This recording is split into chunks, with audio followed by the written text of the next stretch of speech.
Tuesday, January 20th. It's at 7:30. We're in the council chambers, and we have a great group tonight. We got a lot of stuff on the agenda. We have a few things that we'll just be doing routine here, and then the issue with the Juniper thing will be right away on the committee so that you guys can tack that right off. So we'll start out with roll call. Mayor Wallin. Here. Councilmember Pritchett. Here. Bevins. Here. Johnson. Here. Orkenhagen. Here. Hilgert. Here. Cope. Here. Sheeler. Here. Pledge of Allegiance. Everybody stand.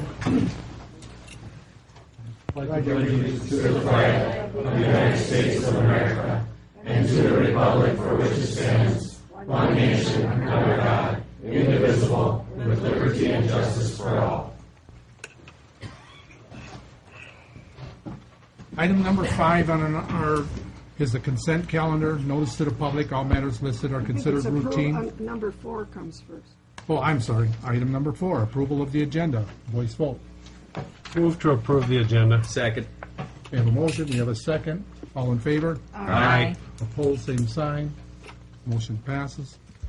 Item number 5, the consent calendar. Notice to the public, all matters listed are considered routine by the council, will be enacted by one motion.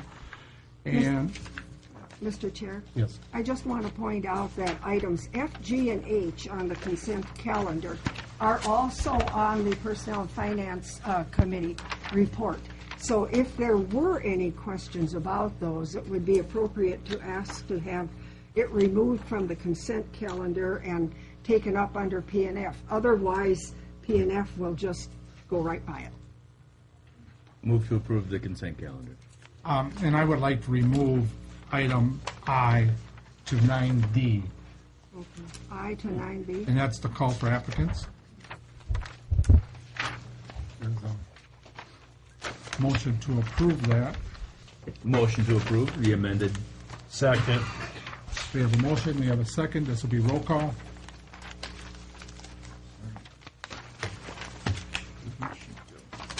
It's somewhere.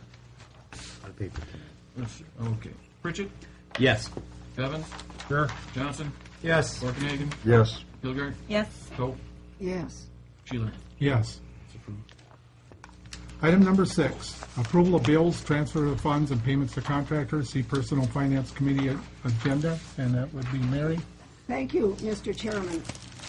We are recommending the transfer of funds as is shown, $507,960 total transfers from the general fund to public safety, park fund, street and sewer, and airport. Those monies will come from the residual of the 2014 general fund, which ended up December 31st with $3,051,283, plus smaller amounts of money that have come in since the first of the year. And so I point that out so all of our council become familiar with how we allocate funds, where they come from. And so that is the explanation for that. There is also a contractor payment included in the amount of $1,351. That was for work on the Laurel Street and College Drive bridges, inspection primarily. And so with those explanations, I move approval of the bills and transfers. Second. We have a motion, we have a second, this will be roll call. Pritchett. Yes. Bevins. Yes. Johnson. Yes. Orkenhagen. Yep. Hilgert. Yes. Cope. Yes. Sheeler. Yes. Item number 7, this will be the presentation from St. Francis Church. We have quite a large crowd, and I definitely don't have time for every person to speak. What we have elected to do is have the school basically have one person for the school and a couple of parents, and if there's any new information, we'll always listen to new information up here. I would like, the police chief to have a chance, and is Tim Coy here tonight? No, he's not. Okay. So basically, He's here. Tim is here? Yeah. Oh, I'm sorry. Is he? Yes, I thought Okay. Tim was going to be My here. apologies. And, basically, maybe I could have, the police chief and Tim kind of started off a little bit of the procedure. Probably, they'll answer a lot of your questions prior to everybody coming up. So if the police chief wants to start off, he done a wonderful presentation a week ago at St. Francis, a little bit about what we're going through here for the crowd. Okay, I think just to maybe repeat some of the comments that I had made at the meeting at St. Francis last week was just, we looked at where we hadn't been following through with procedures. When we went through the loss of some positions at the police department, there was some confusion into what responsibilities were being carried over to the building inspectors and to what responsibilities were still being maintained by the police department. That's where the disconnection came. Looking back now, we recognize that there were things that we should have been doing under the conduct on the premises ordinance that we were not. We're pretty confident that we're making the changes in place now to address those issues so that they won't come up again. I guess I'd rather leave it since Yes. they're here for them to make the majority of the comments, and hopefully we can answer questions based on that. Thanks. So I guess we can start off with the principal of St. Francis, Deborah. And there are two Either microphone. microphones, so Yeah, whichever one you whatever like is to use. easiest. She was going to start it off, and I thank you, name and Good evening. My name is Deb Eitnayer. I'm the principal of St. Francis of the Lakes Catholic School. I've been there for 15 years. When I started, the house across the street at 812 Juniper has been an issue. We've seen many police cars come and go, disorderly conduct, and it just happens constantly. The past 2 years, it seems to even be happening more. We're really concerned as a school. Our parents, our children are exposed to many different things that are happening across the street. It's been widely publicized that a number of incidents have occurred across the street at 812 with notification monitoring, related follow-up, many police activities. The incidences should not be an excuse to act on it right now. It would only serve to further victimize our children, school, the neighborhood, members of the senior center, the entire Brainerd community. We're not trying to assess any blame to any one person. We understand that there's many different causes that could lead to the final tragedy of the shooting and the murder. Where these causes will not be debated, the house is a current landmark of fear and anxiety to our children and to our families. No child should have to live with that. Unfortunately, we were not surprised to hear that the Brainerd Dispatch reported 57 different incidences in the last 2 years at that particular address, 812 Juniper. Father Tony has talked with the owner to work out some ways to help that property, and some of the infractions have been minor. There's been many that have been very major. And is this acceptable to our community, to our parents, to our children? It's not acceptable. We need to have immediate action. We have some choices that we would like to see happen. One would be to take this structure down. Make it into something pleasant so it's not a constant reminder to the children, parents, and community of the horrible events that took place there. A second is to repeal the renter's license for this particular location and to sell the property. If the owner could possibly put a lot of money into it, build it up, make it into a complex that would be attracted to better clientele, that would be acceptable as well. We're not prepared to just sit by and let things slide by. We need to have something happening with that particular property. Father Tony, myself, and with the City Council, we'd like to see what we can do with the owner and work together to make it a better place, to make it a safe neighborhood for our families, our children, our community. We don't want this to happen again. We don't want the risk of another tragedy happening right across the street from an elementary school in the neighborhood where our seniors are there every single day. We need something to happen now. Thank you. Thank you so much. Do you have anything to add? No, I just want to express, Father Tony couldn't be here tonight, but just our gratitude to all of you, too. I know so many familiar faces here, just in our meetings that we've had. Yes, your Yeah, name. definitely. Yeah, Father Blake Rozier. I'm the associate pastor at Brainerd Lakes Catholic Church. And Father Tony, yeah, wasn't able to be here tonight, but just to express our gratitude, because there were a lot of faces at these meetings that we've had the past couple of weeks, and we can see your willingness to work with us in this process. But we are here to express our concern because this event happened in such close proximity to our school. So we thank you not only for tonight listening, but in the past couple of weeks of your presence at the meetings that we've had, but also as we move forward. So thank you very much. Thank you. Deborah, do you have anybody that you have talked to as far as from the audience that could speak, or Yes, Scott Engelstead is going to speak on behalf of many of our parents. will there be another one, or just? I think that's it. Okay. Yeah. Thanks. Thank you.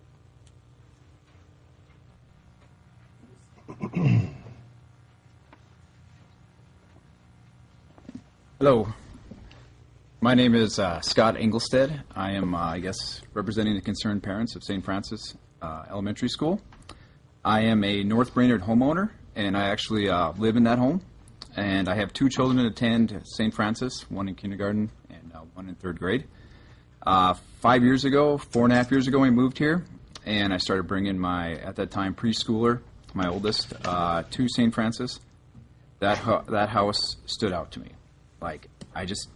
Red flags. And I have lived in some bad homes through college, in Minneapolis, wherever, in bad neighborhoods, and you just tell right away that this is something bad's going on. But one of my shortfalls is I tend to jump to conclusions. Tend to look at something like that and say, it's really bad, it's really whatever, and I got to step back and say, no, come on now. That's my imagination. It's running away with me. I'm sure the city of Brainerd's not going to allow a house like this to sit right next to an elementary school. So, but I mean, holy smokes. Never in my wildest dreams would I imagined what would happen in this house. And then all the information coming out after the fact. Mind-blowing. And I'm going to make this brief and to the point. What we're here, or at least what I'm here, is not to ask the council to fix all the rental problems in Brainerd. I'm not here to ask you to solve low-income housing.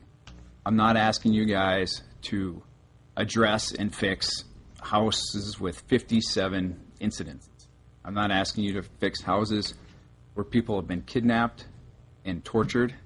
I'm not asking you guys to fix houses in Brainerd, across Brainerd, where people have been murdered and attempted to murder. I'm asking you to fix one house that sits 100 feet from the front doors of the school where my children go. It also sits on the same block as the senior center, and it also sits in my neighborhood. So I know what you're thinking. We need to pass ordinances, or we need to enforce ordinances on the books to focus on rentals across Brainerd. But I'm asking you, fix this one house first and prove that you can do it. Because if you can't fix this one, which has been proven beyond a shadow of a doubt to be a problem, what makes you think you can fix any of the other rental problems in the city of Brainerd? And that's all I have. Thank you very much. Thank you. Thank you. Do you have anything to add? Name. Father Daniel Weske, pastor of St. Andrew's Church in Brainerd, and thank you for your time. I'd just like to express, first of all, your gratitude for taking the time to address this issue tonight and over the last 2 weeks, but also to express sympathy and prayers that many have been offering for the victims, those who have been hurt, and our prayers that further tragedy will be averted through action taken by the city and the community. We know there are members of the community, the entire city, that go to school there, or parents who have children there from every ward and from beyond Brainerd. So just urge rapid action to the extent that you can to solve this problem, and continue to pray for a good resolution to this tragedy and to ways to find a safe environment for our children, who certainly are a vulnerable population. Thank you. At this point, I'm looking if there's one or two more people or that want to come up, that got new information, would like to add something to across the street. Yeah, come on up. Thank you. My name's Deanne Berry. I'm Executive Director of the center, the Senior Center, located, we have a fence that borders between our property and the 812 Juniper. And I know we can't fix everything, but I guess from my standpoint, from the people I serve, we have 19,000 individual users that came and went from our door in 2014. I want it to be a safe place. I don't want them to have to worry, how do I get to my car if I'm here in the evening? What about the donut crew that comes in at 2:30 in the morning? There's 12 to 15 individuals. You know, we've never really thought too much, known that house, and there are others, but known that house in close proximity has had issues. I'm hoping that part of the resolution maybe gives those of us who live in the neighborhood a route. When we have concerns, can we call in?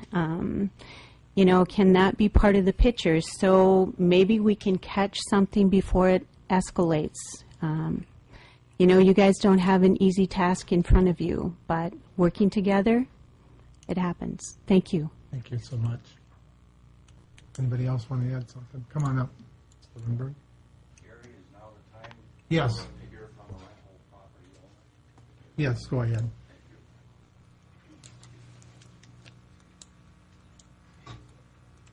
While he's coming up, could I briefly respond to Ms. Berry? I was going to kind of hold until we Okay. get everything here. Thank you, Mary. Sorry, Mary. Well,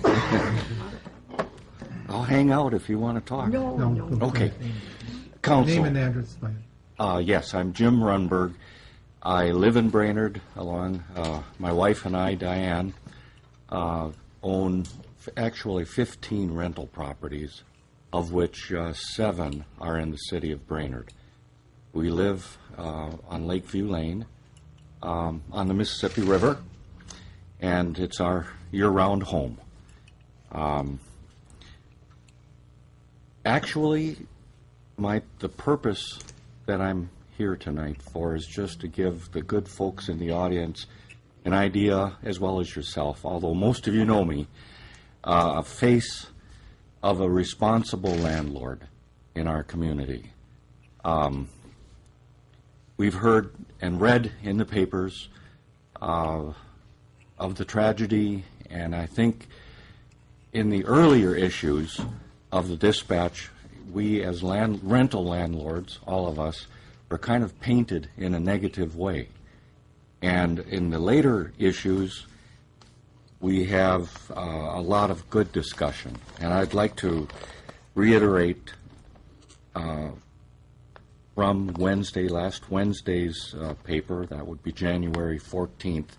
And I'd ask everyone here to go back to your computers and maybe pull up that issue and take a look at that article again. Or maybe you've all kept this issue, like I have. And the second issue that I'd like to direct everybody to for another time is the Thursday's issue. That's January 15th. And the reason I say that is because there are still so many questions I hear in the audience, and I've attended, incidentally, there's a solid group of rental property owners in the city of Brainerd that meet once a month, every second Wednesday of the month, from 1 till 3.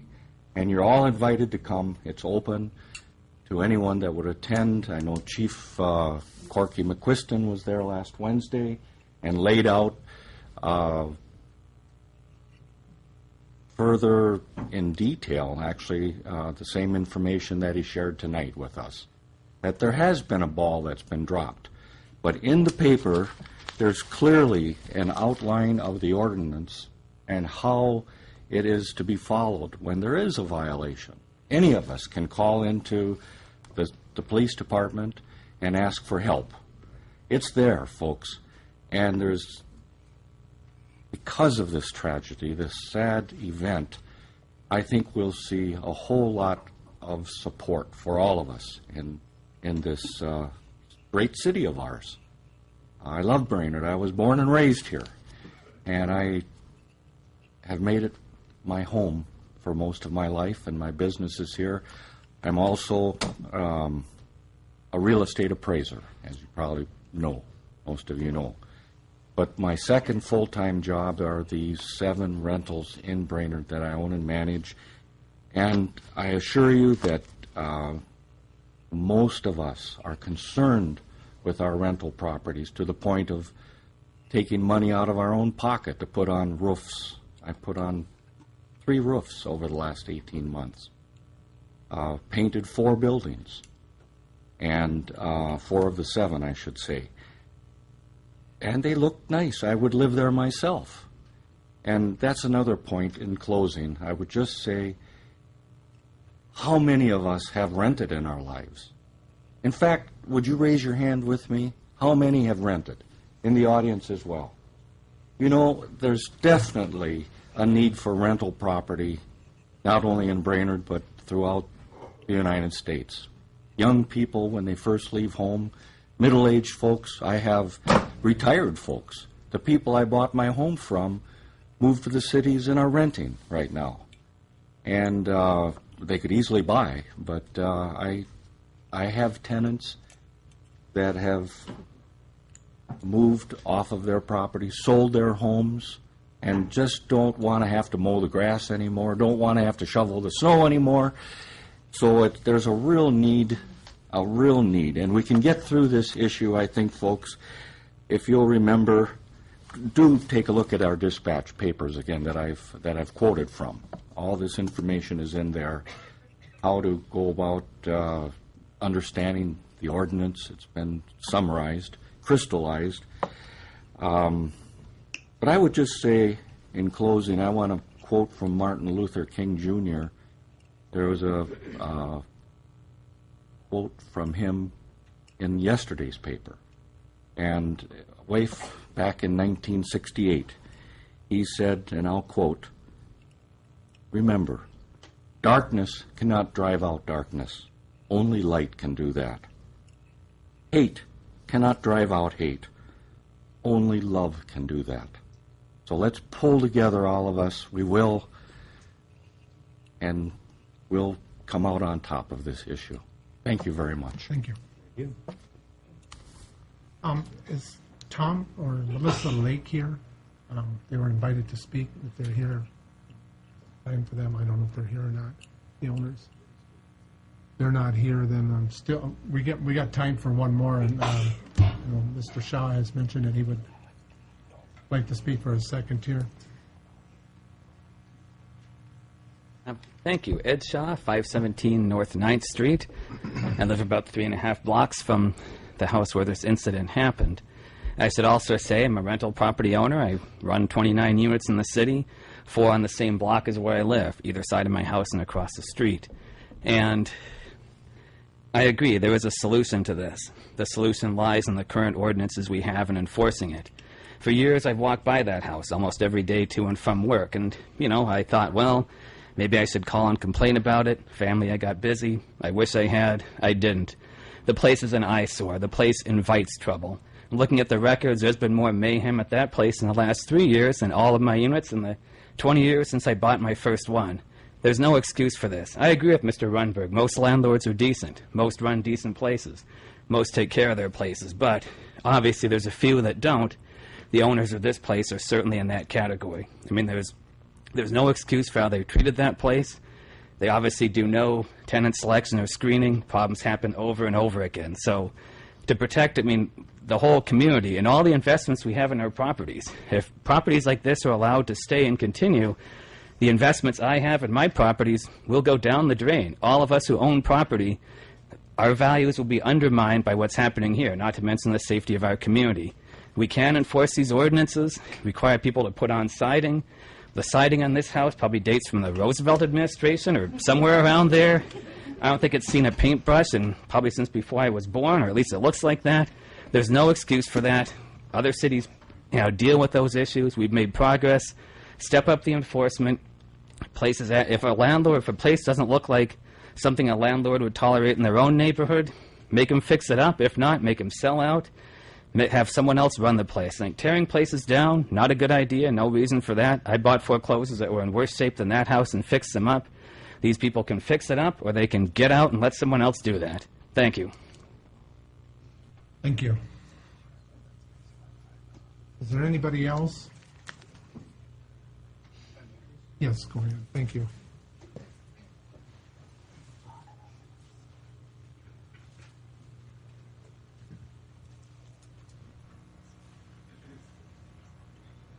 Good evening. My name is Dave Hermerding. I live at 116 Juniper Street here in Brainerd. And again, I appreciate everyone here tonight, and I appreciate the rental owners who are here as well. We do appreciate the good rental owners who take care of their property. But what I'm going to ask each one of you to do tonight is, on your way home, drive by this property.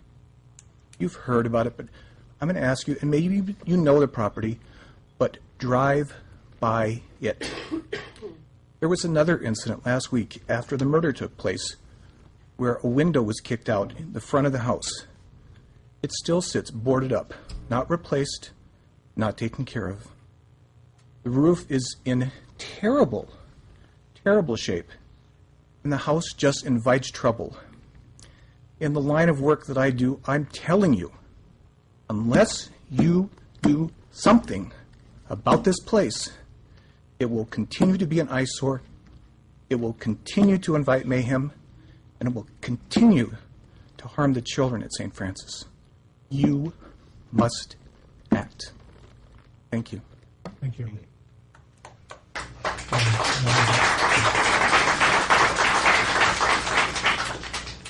And I just want to quickly, and we were talking about newspapers, the paper that got to me was the January 7th with these kids praying. And these are your children that are praying for peace, and they're totally scared. So, I mean, that was the most emotional picture I can imagine that could be out there. So what I'm going to do now is open it up to the council, and we'll just start right down the line and let everybody have a little input, you know, and you guys can listen to that. So we'll start out with Gabe. And I don't really have anything to add. Okay, and Gabe? You know, first of all, what I would say is if you've written to me an email and I haven't had time to respond, I apologize. I tried to respond to as many as that I could, which were quite a few. I totally agree with what has been said tonight. We as a city have dropped the ball in the enforcement of the ordinances and the follow-up on those letters. And you're right, we do need to do something. And we need to do something that follows the law, respects both the victims in this situation, and the victims include the children and the people in the area, the children at St. Francis, and it's hard to be able, you can't really focus on one house when the gentleman was talking about one house, because any ordinance we have has to apply to all for it to be legal, but rest assured that we will do what we can. Thank you. Mary? First, I wanted to respond quickly to Deanne, and you are always welcome and encouraged to call when you see something that you think is out of line, and that's true of everyone.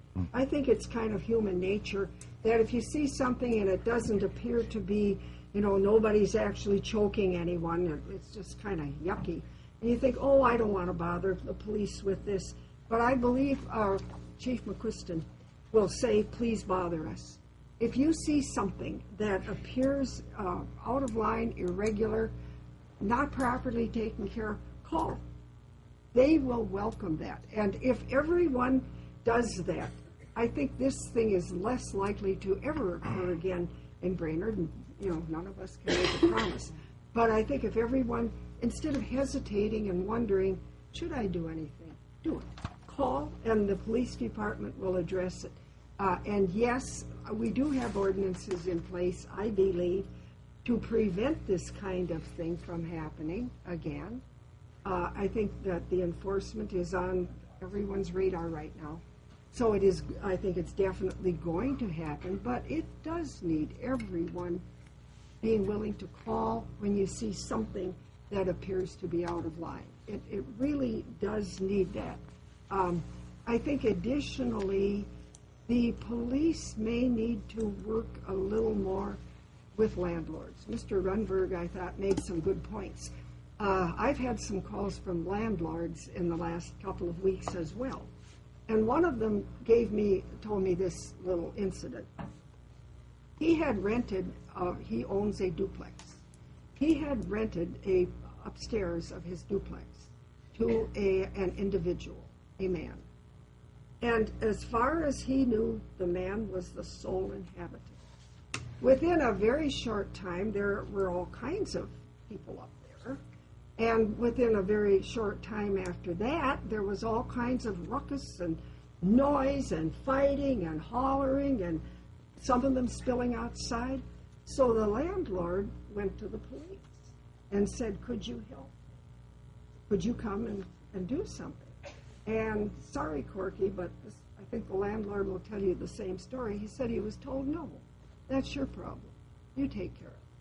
Well, if you were a store, XYZ grocery store, and you had that going on in your store, even though you owned the store, which in this case the landlord owned the property, which is apparently why the police said that's your problem. But in the hypothetical store situation, if the police were called, they would do something. They would do something.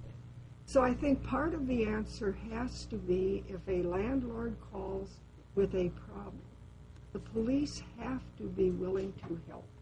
They simply do. And another thing that I have heard, and perhaps Mr. Hermerding can speak to this, is that I've had some landlords say, how do you evict them? We've tried.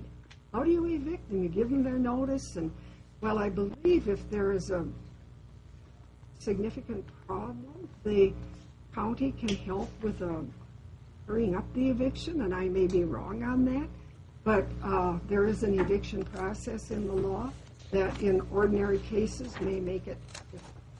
But I think this is something that we take seriously. I want you to. We take it seriously. And it's not going to happen again if we can do anything at all. The ordinances are going to. Thank you, Mary. You want to start with the mayor?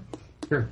Go ahead. Number one, it's unfortunate that this has happened, and to bring out the entire neighborhood, so to speak. In the city, yes, we did drop the ball. But I want you to trust us that we will do everything within legally powered that we have to straighten out the situation, whether it's that house or other houses. And we do have laws and ordinances in effect, and we will, good Lord willing, we will take care of those that come to our attention. So I do appreciate it. I feel bad that it had to come to this, but at least if nothing else, it shows that you care, but we also know now that you really care, that we do have a beautiful city that I am proud to be a part of. I actually have, my wife and I have an apartment. We've been blessed with beautiful tenants. And so there is a need for rentals, and there are good landlords. And what we need to do is to take care, to make certain that the landlords take care of the residents, the tenants that they have. So thank you again for being here this evening. And like Mary says, if you have a problem, call. We will. And if you can't get a hold of the police, we're here. We represent you people. And so if you aren't getting the response that you want, call this council people. I mean, we care about our neighborhood, whether it's north, east, south, or west side of town. So we're here to represent you, and that's why you elected us. So thank you. Mr. Bevins. Thank you, Mr. Chair. As the representative of this ward and a parent of St. Francis of the Lakes kids at one time, I would like to propose something that we could do right now. I'm almost positive that's what every single person said. What can we do right now? And I do know this. If I went out tonight after this council meeting and had a couple and got pulled over, and there's a couple of attorneys in this room and one guy with a badge, I would be willing to bet the first thing that would happen after failing the breathalyzer would be my license would be taken away. And if I did it 25 times in the next year, I suspect I wouldn't see a license for a long, long, long time. And it has nothing to do with anything other than the fact that I broke the rule. If I could see where this one thing where this could go, and it could go rather quickly, and I don't mean to give our attorney a stroke, because I haven't talked to him about this, or our council chairman, but it seems like a place to start would be we've got a clear violation of conduct. I mean, and you can argue that some of them maybe weren't all that bad. But I don't know if you could ever argue that 25 of them in any particular way, shape, or form in the last year would be acceptable. Mr. Sheeler asked me we had a little workshop, he said, how many? And I went like this. Not, I didn't have to count my toes. 3. Nowhere near 25. So we've got a situation here where I'd love to argue with somebody that 25 is acceptable on another day. But I think for now, if you're looking for something to do now, and I'm not going to make this an emotion at this point in time, but I think it's something we should consider tonight, would be the clear and obvious suspension. We can talk. No, you can't do that. You can't do that. I'm sorry. I appreciate it, but you can't do that. Thank you for that. But this is not an unusual circumstances contrary to the laws of the state of Minnesota.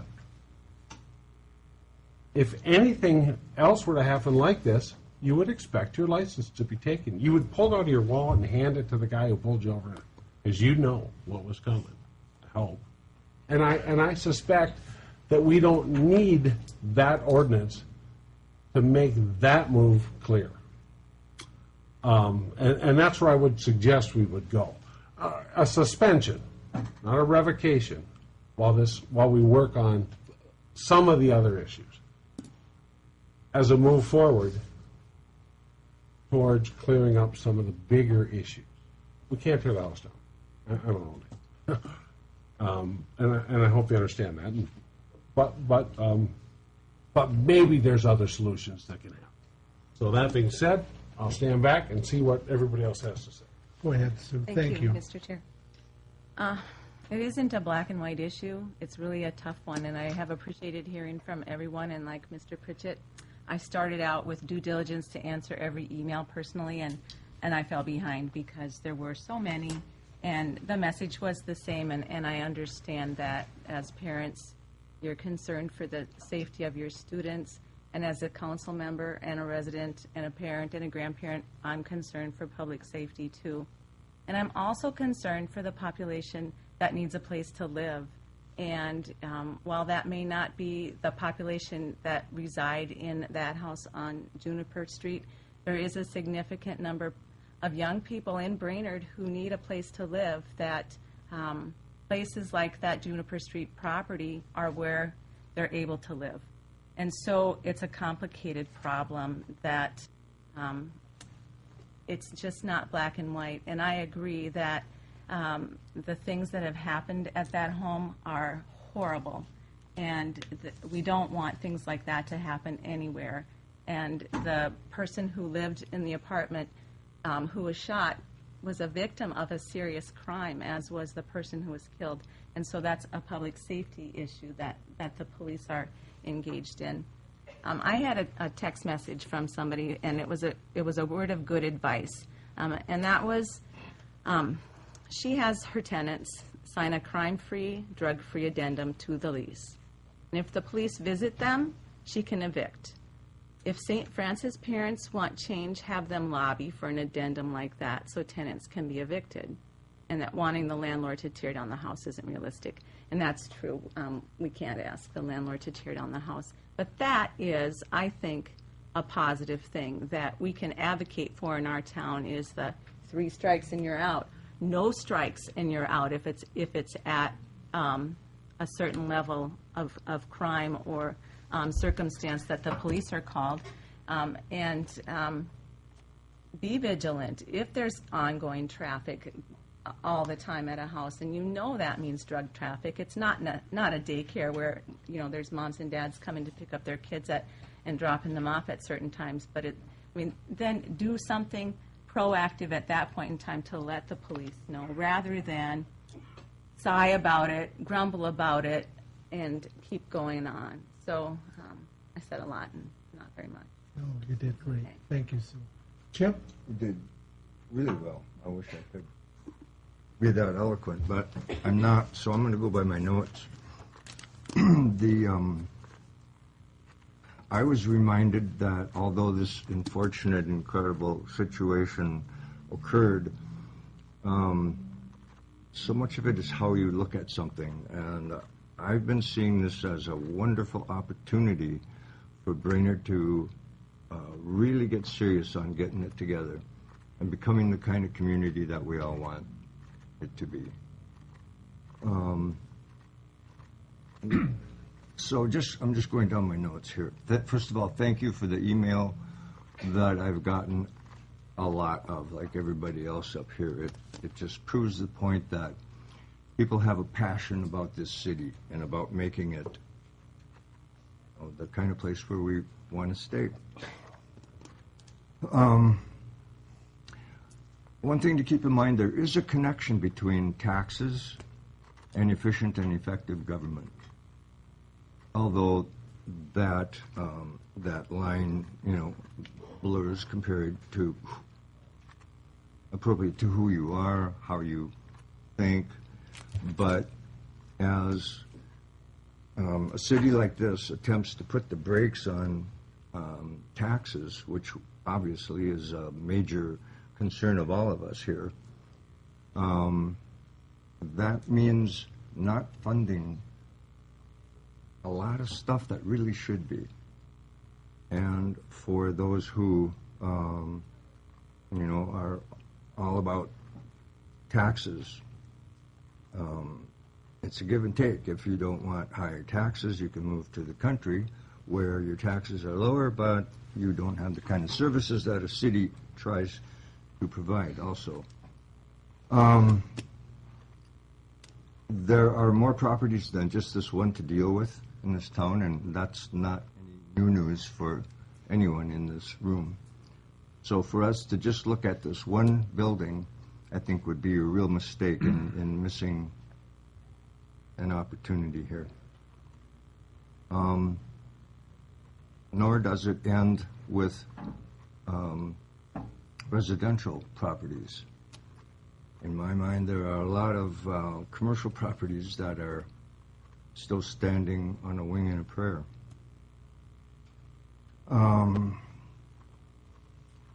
One of the things that Jim mentioned that I really picked up on is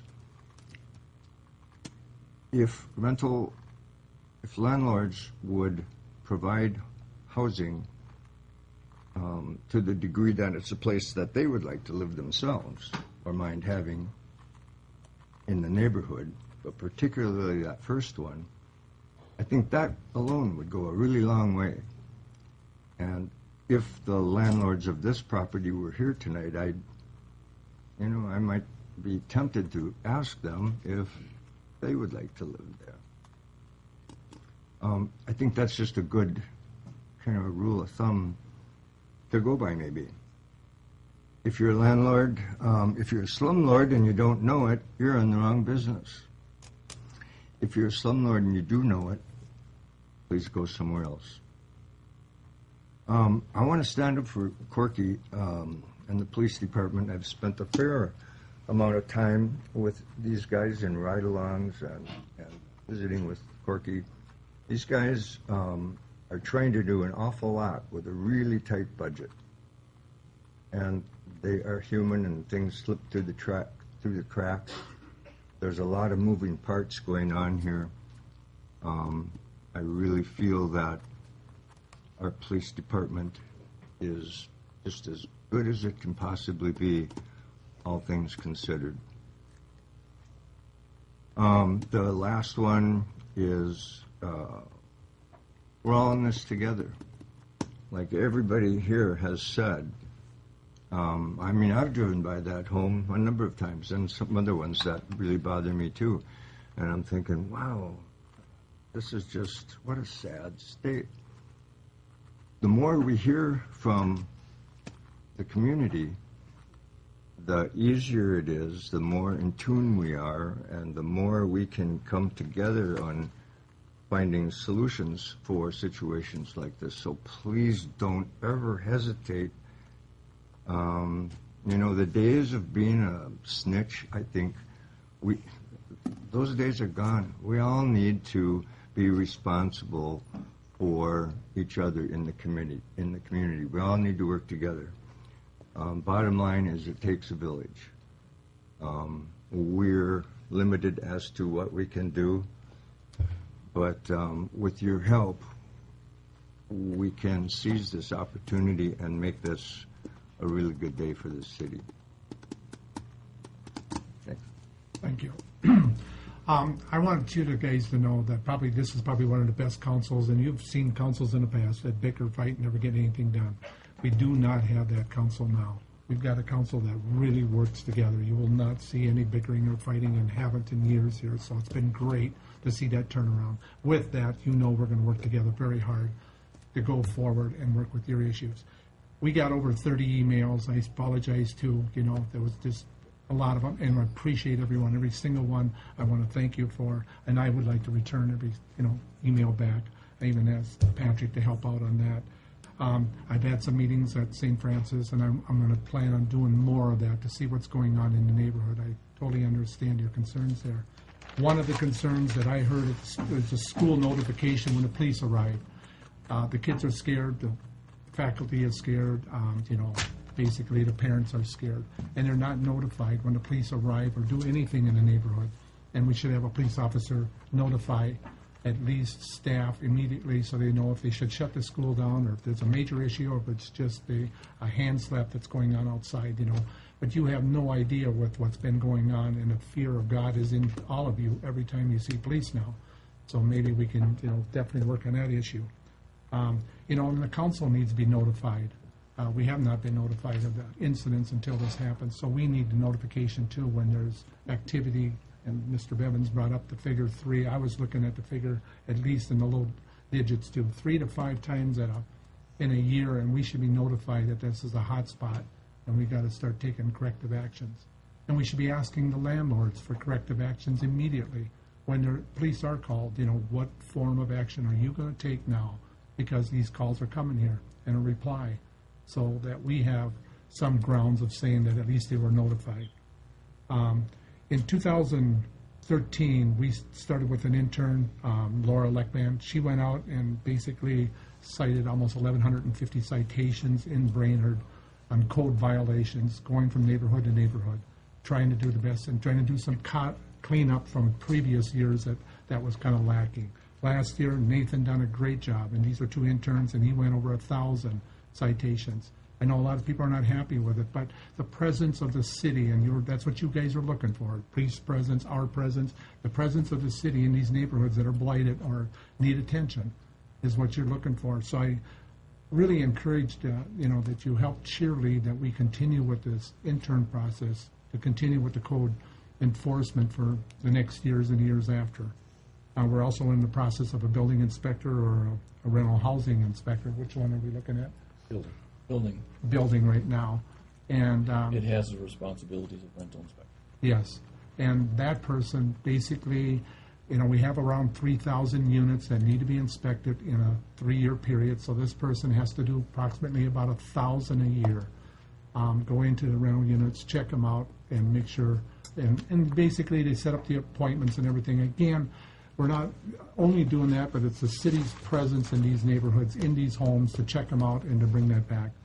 And you guys can really help out if you see something where you think that we should be there more often. Bring that to us, like these 30 emails. I really appreciate it.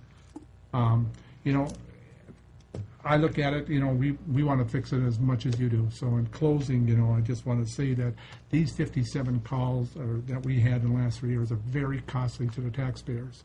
I have no idea how many hundreds or thousands of dollars are involved in each one of these calls that the taxpayers pay for every time the police are called. So it's a method that we got to reduce them. So in closing, I want to thank everybody. I agree with Mr. Bevins. We won't do a motion here, but we'll take this forward. And if you guys got any more information, please bring it to us. So I want to thank everybody tonight for showing up, and it was a great, great meeting. Mr. Chair. Yes. Could I ask the attorney a question? Yes, please? you can. Mr. Attorney, does this council have authority without some other specific criteria to suspend that license? I'm only talking, of course, that would clearly segue into others that might be trouble spots, I understand that. But speaking of this one specific, and what has happened, what has occurred, what would be the criteria to suspend the license, and what process would one use? Well, you have the ordinance, you have it in your code, how it works, and suspension would be the same as revocation in terms of process. And so that requires the number of incidents and follow-up letters, which includes the, I forget the name of it, property management plan? That's correct. Okay. From the landlords, and I believe we're working through that right now with these landlords. And then the next incident would, by ordinance, give that authority then for suspension or revocation, with, of course, due process for the property owner. So a motion to suspend before that would not be allowable? Not in my opinion, no. We need to know that. Thank you. One thing I'm going to add real quick here, and I'd be the first to donate. If you start a collection fund to buy that place across the street, I mean, you can come to me. And I don't know if anybody's ever approached it, but, I'm more than happy to toss in for a donation to purchase that product, for the church. So, thank you. Habitat for Humanity. Yes. They probably wouldn't take it.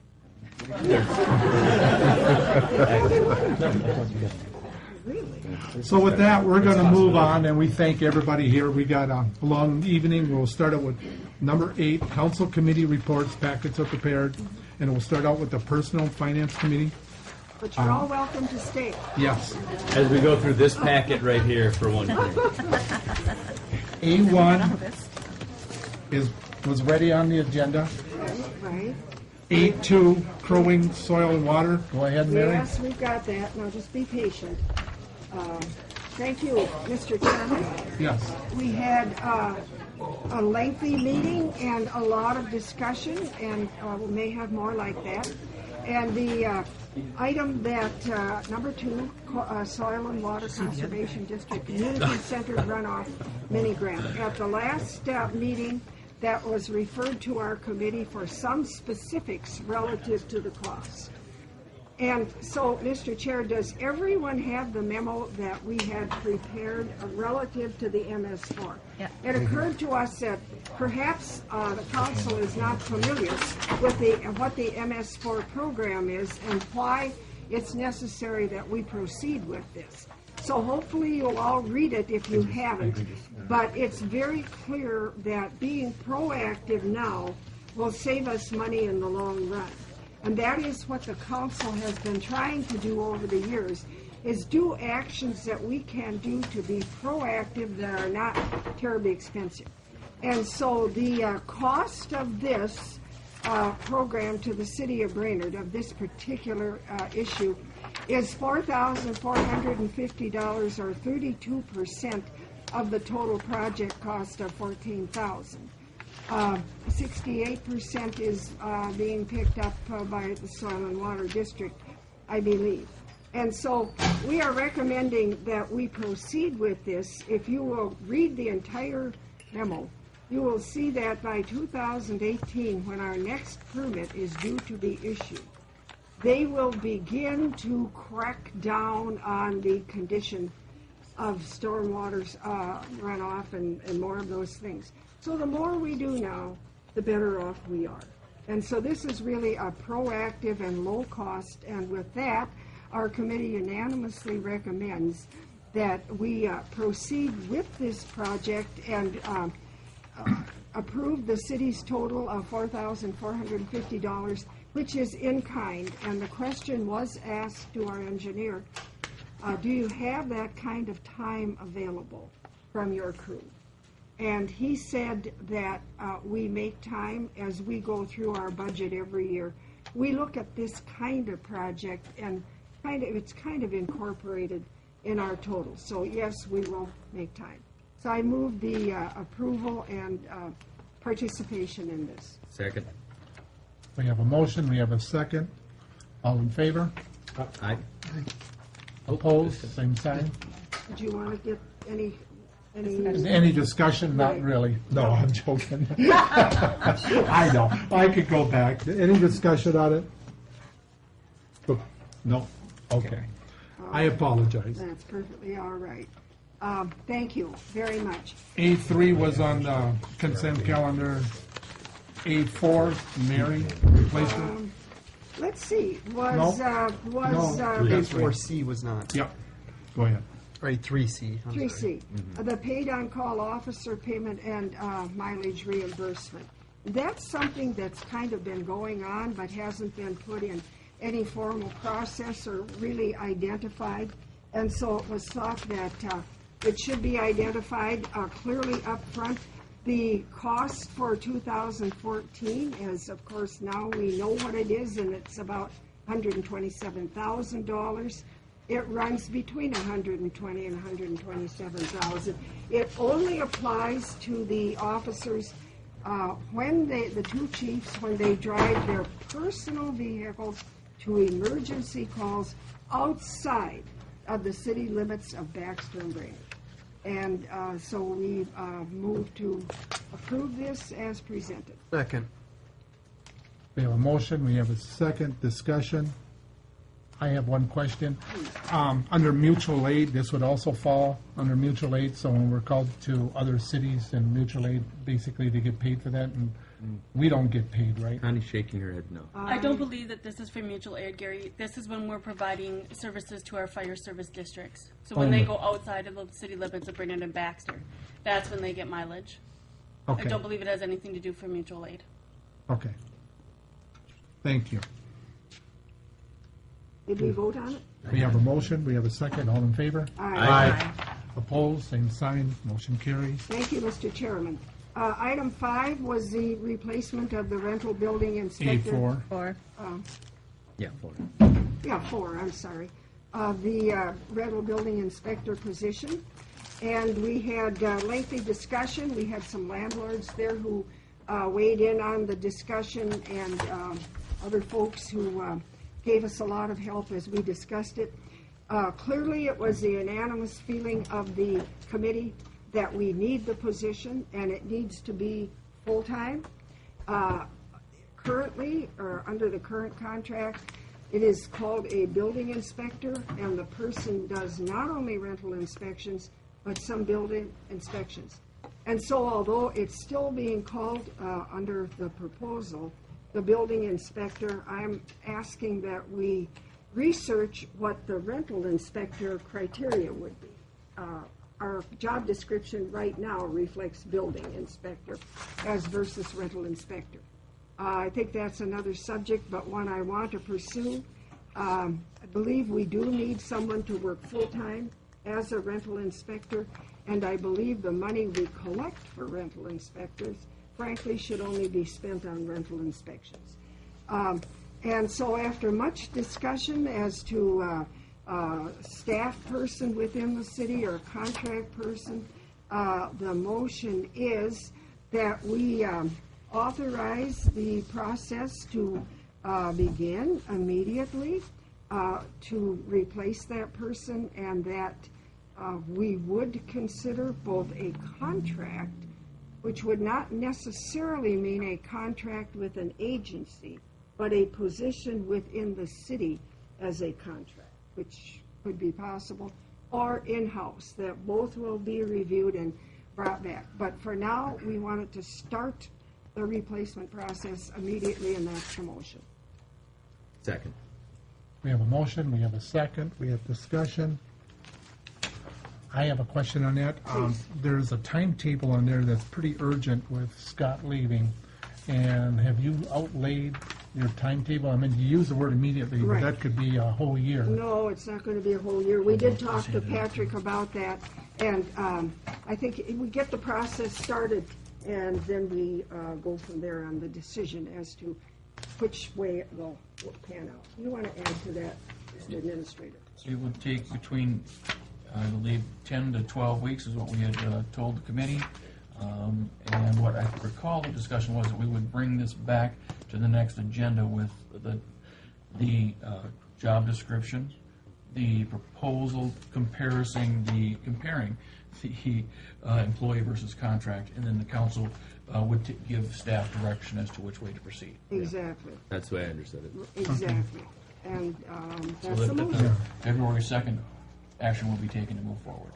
That's what you got. That's what I thought, yeah. Yeah, and I agree with some of that, but I'm definitely going to go with, I think it should be in-house, and I'll just throw that out there. I mean, I heard the discussions, I heard, and I've talked to the city, and I truly believe that, there should be somebody employed as staff for this position, and we should move as quick as possible and advertise it, because Scott needs to train this position, and the time is now, and we saw the crowd tonight and the concerns. The budgeted item, there's $90,000 a year that comes in for it, so you want to add something, Tim, while we got a motion on the floor?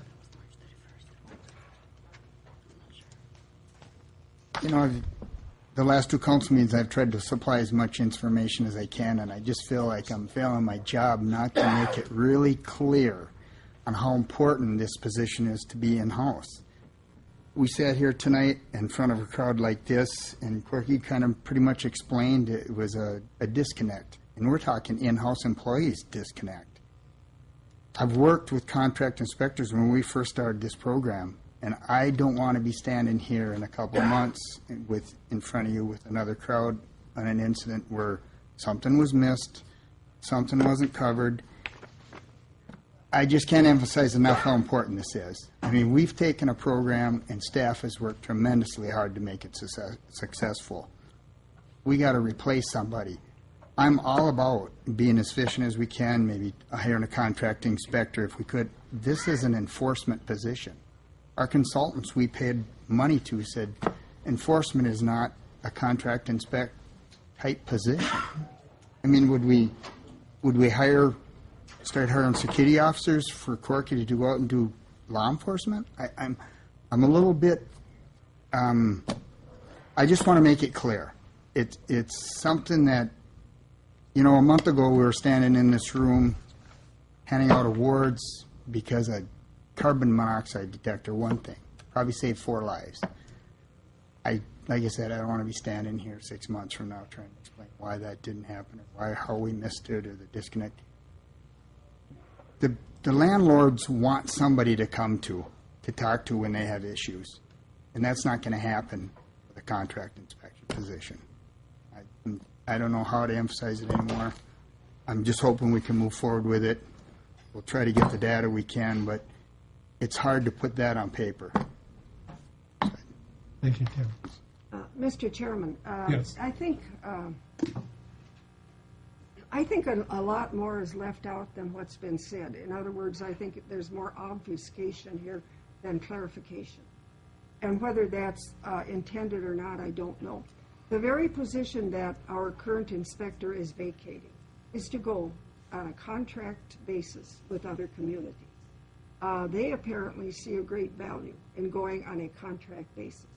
And once again, I am not suggesting necessarily that it would be a contract with a firm. I'm talking about the potential of contracting with a qualified private person who would work within the parameters of the city's guidelines. They would do exactly what the city asks them to do, and we would get what we pay for. You hire a full-time employee, public thinks you're getting 52 hours or weeks. You're not. The day you hire them, you're getting about 49 and a half weeks, because they're immediately entitled to 13 days of various holidays and floating holidays. After 6 months, they've got a week's vacation. They have sick leave. You are not getting 52 hours when you hire an in-house employee. If you write a contract, you write the contract. You can put in it what you want. And even if it costs a little more, you might get more out of it. And I'm looking at what the value will be to the city. And right now, what we've got is not a full-time housing inspector. And in my view, that's what we need. And the ball is in our court. And if we're not going to do that, okay. But all the motion asked was that we look at the options available. And I point out that's what Mr. Sadusky is going to be doing. Something that other cities apparently think is just fine. But Brainerd, oh my no. Mr. President, thank you. I would support, I agree with you on, I would support the idea that it should be in-house. There needs to be a common face that all landlords can talk to at the city, regardless of when there's an issue. The reason I supported this motion to get more information is because when this agenda came out and from last city council meeting, we were told that there would be more information and we'd look at it. There isn't any more information. There's a job description. Okay. And I want to point out that 50% of, the position is inspections. There's another 50% that's calls.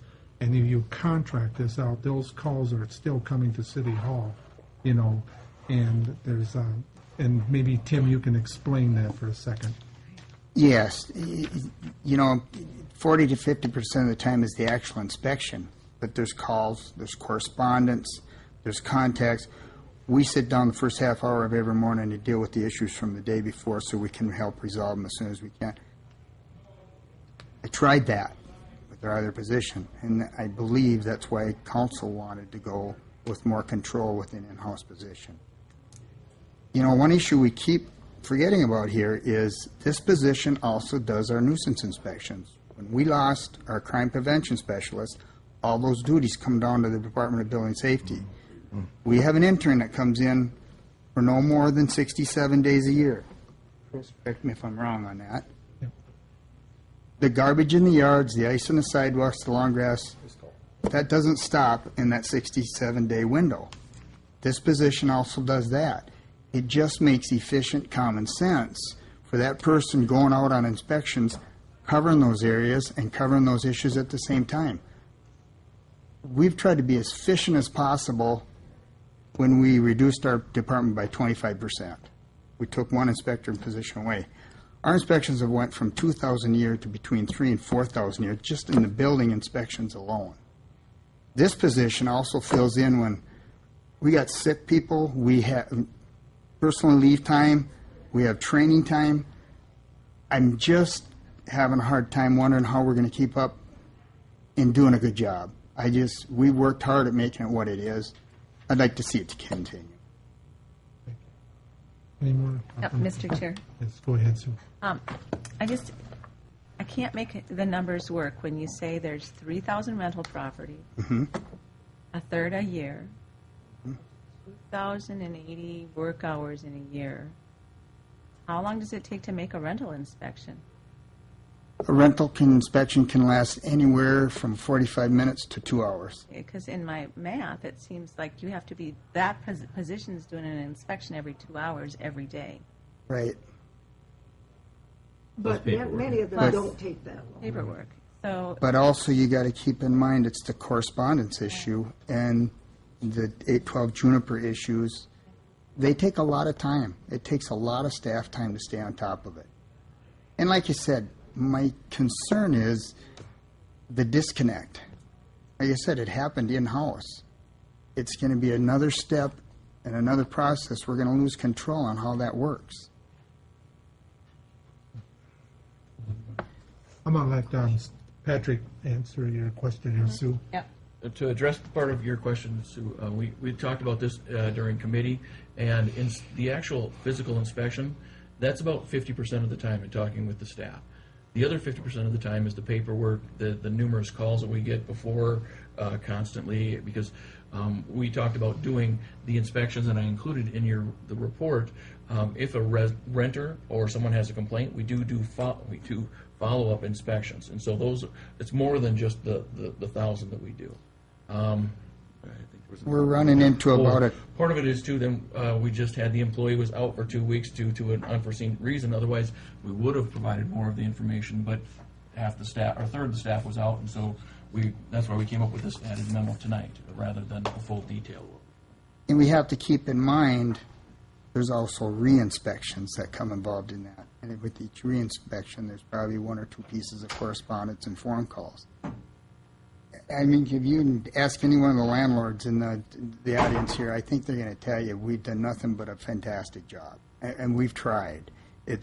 We're trying to our housing stock has gotten better, our rental program has gotten better. I just think we'd be taking a step backwards unless we have someone in-house staying on top of this. I deal with it daily. You guys have a tough job. You're trying to make a decision on information laid in front of you from 2 different council meetings. I deal with this daily. It's working. I just hate to see it go the other way. Well, I'd like to see it get better. Kelly. Mr. Bivens? Thank you, Mr. Chair. I'm going to vote against the motion. Not because I think that going out for other alternatives is a bad idea. I think that's probably a good idea. We've done it before on this exact issue. And we went the other way to start with. We went with a contract person. And shortly thereafter, went this way because we felt it provided better service. And let me add my own words. Better bang for the buck. It might not have been the exact same dollars, meaning it might have been cheaper to do the contract. But I actually think the quality of service was significantly different and significantly greater bringing it in-house. So, that being said, my mind is convinced that the in-house inspector is the best way to go. For all the reasons that Tim has stated verbally and in memo after memo after memo. Now again, I still don't mind going out to look at an alternative solution. But there's one more factor here, and Mr. Sheeler brought it up, and it's down at the bottom of this memo, and it's the time. We have a tremendous opportunity here if we can get going on this. If you think like I do, and I'm just giving you my opinion. We have an opportunity to put somebody on, continue uninterrupted service. We're going into spring. We got a guy that's done a to my knowledge, a more than satisfactory job. Let's put that guy and his knowledge and his experience with our new guy and continue the process and to continue to grow the process, not just because we're still learning. I think to switch to a contract inspector at this point would be it might be doable, and it might be doable financially, but I think it'd be a tremendous step backward in the process. So, that being said, I'm going to vote against the motion. Thank you. Chip, you have something to add? Oh, go ahead, Dave. I just have one question. The way the motion stands, this is probably more directed at Patrick than anybody. Yep. The way the motion stands, if we pass this, do we start things rolling now to fill that position? No, No, going we back to don't. the So next it city waits council meeting. 2 weeks. Yes. Okay, so I misunderstood my own motion. Okay. The word immediate. I'm going to vote against it. You guys know how tough I've been with trying to get even an intern in here. And I have been up there many, many days, and I watched Scott lean over the top, working with the interns, and said, the file's here. I've worked on this one. I can shortcut that situation for you. I already started something here. And that in-house interaction has just absolutely been a money saver. And I've watched it, and Tim knows I'm up there a lot. You know, they work together, and if we get an intern, we want somebody in-house. You don't want a 1-800 number out there. Everybody knows City Hall. We just promised a tremendous amount of people out here that we're going to give them service. And we have the service. We have the money for it. It's not going to change anything. And if I've made that kind of commitment 20 minutes ago, I'm going to stand with it, and I'm going to vote against this because I think we need city presence. So, and, I just don't. This crowd here is going to lose faith in us if we start delaying. So with that... Well, I thought Chip wanted to speak. Not necessarily. I'm intending to agree that this, and the actual motion is fading in my mind here at this point, but I really agree that it should be an in-house position, if for nothing else, just to... It is an enforcement situation, and it's something where the right hand needs to know what the left hand's doing on an ongoing basis. And not that that can't happen otherwise, but it just seems to me that, especially when they get the kind of passion that we're hearing tonight, I got to, I want to not be micromanaging. Thank you for that. And Mr. Chair, Yes. I still want to speak once more. You're deliberately either confusing it or something. And you're not, when you talk contract, you're not talking a 1-800 number. You're talking a person who probably would be officed in City Hall. The only difference would be, instead of that person being a city employee with all the perks and benefits, et cetera, et cetera, et cetera, you would deal with that person before hiring them. You would lay out their job, their duties, their hours, their officing. The difference would be, it would be on a contract basis as versus hiring as a city employee.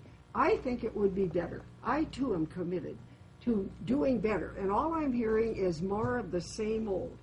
If you approve what status quo, what you're approving is a full-time position in the city who will spend part of his time on other building inspections. I have said and stand by it, we need a full-time housing inspector, full-time, and that can be written into a contract. So, you know, I'm guessing, I'm seeing the handwriting on the wall here, but it's a shame that we go with status quo when we have an opportunity to try something new. thank you, Mary. And I'm going to have Patrick jump in, and we're going to vote on this. Yeah, I need to clarify, because we did talk about this at committee. The person cannot be housed at City Hall. There are some laws that specifically prohibit us from a contract employee housed out of City Hall and how they do their operations. And so we talked about that at that meeting. It So may be housed at HRA. I'm just stating that the way you posed it is that it wasn't exact. We talked about that. We couldn't do that. I'm going to ask for a roll call vote here.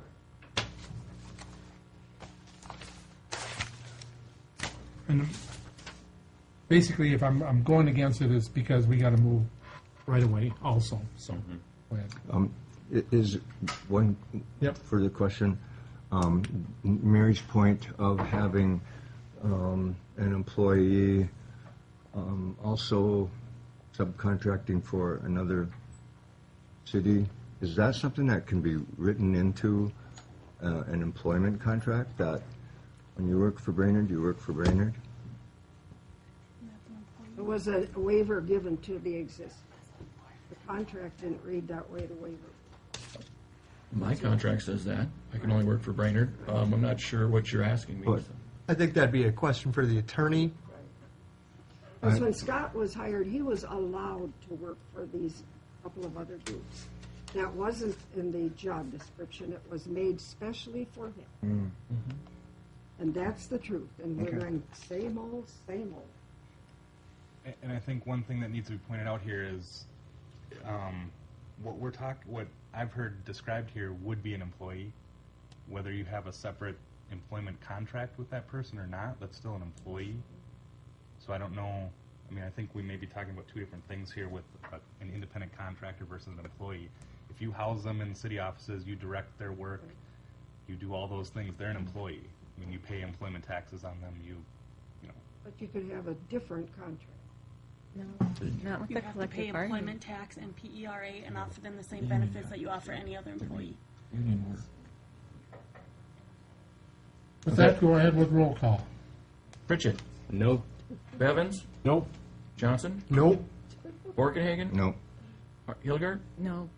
Pope. Yes. Sheeler. No.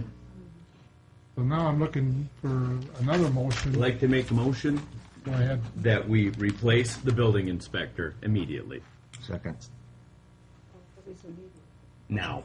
Start the process as soon as So what you're saying possible. is start the Advertise as soon as possible, yes.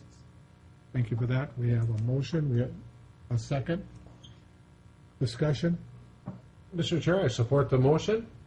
I also think Mrs. Cope might have had some, good opportunities or ideas during the process of hiring, if there's changes to be made to the contract, now would be the time to do it, so we can present it at the time of job offer. Okay? I'm just saying, Thank you. We have a motion, we have a second. All in favor? Aye. Opposed, same sign. Motion carries. Well, I've almost lost track. We have to keep going here. Insurance coverage for city volunteers. Thank you, Tim. And this is something we have not done in the past. And we have a good number of volunteers. There's a listing of them in your handout there in your packet. Volunteers help re-roof Kiwanis Park Pavilion, installation of benches at Rotary Park, volunteers for the Downhill Derby Fishing Clinic, Easter egg hunt, Pumpkin Festival, volunteers for Warrior Day of Services, all kinds of volunteers that keep this city running, and never had insurance coverage. So, working with the League of Cities, we can get both basic coverage and medical coverage for $986 a year, and the motion is to proceed with that, the money to come from the unallocated miscellaneous fund. Second. We have a motion, we have a second. Do we have a discussion? I have one question on that. Have we ever used or had an issue where we had to use, or, I mean, what made this come up? Was it just, It is something when we renew our workers' comp premium every year, they send paperwork to have the volunteer coverage. In the December council meeting, we went to council, asked if you wanted to seek a quote. We did that, and speaking with our local insurance agent, they recalled from memory one instance where we would have had to pay a claim, where someone was hurt weeding in the garden. But no, we haven't had very many claims that would be covered under this project, or under this policy, excuse me. okay. So with that, any more discussion? We have a motion, we have a second. All in favor? Aye. Hold same sign. Motion carries. Go Item ahead. 6 was taken care of under the consent calendar. Item 7 is a conflict of interest waiver, and if you've read that, you will see that both Brainerd and Baxter employ the same bond counsel, Kennedy and Graven, and there could be a conflict of interest as they work through the agreement on the new sales tax extension, part of which is to go to extend services to the airport. Part of it will be for Baxter's decision as to how they'll use it. And so as we proceed through that, clearly there could be a conflict of interest. They are very professional people, and they would, very clear that they would ask to be recused from the situation if they felt a definitive conflict came up. Barring that, we're very comfortable with them and comfortable with their professionalism. And so the motion is to authorize signatures dealing with the conflict of interest waiver, and I so move. Second. We have a motion, we have a second. Any discussion? With that, all in favor, say aye. Aye. Hold same sign. Motion carries. Item 8. Thank you, Mr. Chairman. Item 8 was a rather lengthy discussion that dealt with the law enforcement at the airport. And we had information brought to us. That is a situation that is kind of post 9/11, that the requirement for police officers to be at the airport came into being. Prior to that, it wasn't required and probably didn't happen very often. But it became required. And so the Brainerd police have been doing it. Originally, I believe the shifts were, they were worked out with the sheriff and the police department, but the sheriff has ceased to be part of it. And so we had a lot of discussion about it as to what to do. There's approximately $41,000 in cost for the previous year, of which about $24,000 was covered by the TSA fees, the fees that come to the airport. So you see, there's quite a gap there that the police department, the Brainerd Police Department, have had to cover. So in looking at our options, we thought there are a few. One would be to write a letter to the city of, or to the county of Crow Wing and ask for their participation, tell them we'd like to meet with them and discuss that. Another one would be to ask the airport to pick up a portion of that cost through the levies that both the city and the county make directly to the airport. We didn't feel an option was to do nothing. And so the motion is, if I can read my writing, we're going to send a letter to Crow Wing County. We are going to suggest a meeting with them and or the sheriff or both of them to begin this discussion. Also a letter to our congressional representatives, perhaps a personal meeting with Congressman Nolan, to see if they can help us with either a higher reimbursement through the TSA funds or whatever. They can help us in some way. And so that would be the motion to come out of it. Second. We have a motion, we have a second. Discussion? All in favor of the motion? Signify. Aye. Opposed, same sign. Motion carries. The next item, B, under 8, was a discussion of the K-9 unit. And Baxter does have a K-9 unit. I did not think they did, but they do. Yep. However, Crow Wing County does not. And so we discussed letters again dealing with that. But I think the chief did a wonderful job of convincing us of the value of the K-9 and the city of Brainerd willingness to pick up that cost. He explained to us that the county does many, many things for the city that we are not charged. For example, they provide housing for the a drug investigator. They provide equipment and uniforms for the tactical team. They provide the shooting range at no cost to the city, among other things. If we start, I don't know if the word is nitpicky, but if we start this dialogue, they may come back and say, okay, then we'll be charging you for some of these other things. Right now, it seems as if we do have a good communication among us, a good way of working together. The dog that we currently have is not certified as a drug dog, but they are working on that certification, hopefully beginning in the spring. So then we will have a K-9 that is also can help with drug searches, as well as with rescue and loss. Apprehension. Apprehension, right. So at this point, we felt the discussion was good, but that the situation as it exists is reasonable. So we have no motion coming up. And Mr. Chair, we've set a workshop for our committee on March 4th at 4 p.m. It's a little bit fluid depending on schedules, but right now it is scheduled for that, and we want to begin an intense process of indoctrination relative to the finances, how they work. We would invite any council member who has issues they would like on that agenda to tell us, because it may be the first of several. That completes our report. We are going to try to cut Mary off from all of her meetings because she is a meeting addict. So Junkie. I admit it. I plead guilty. Is that what you call it? Intervention? it's going to be an intervention. Well, good luck. There's always time during the day. Mr. Bevan, Safety and Public Works. Thank you, Mr. Chair. Item number 1.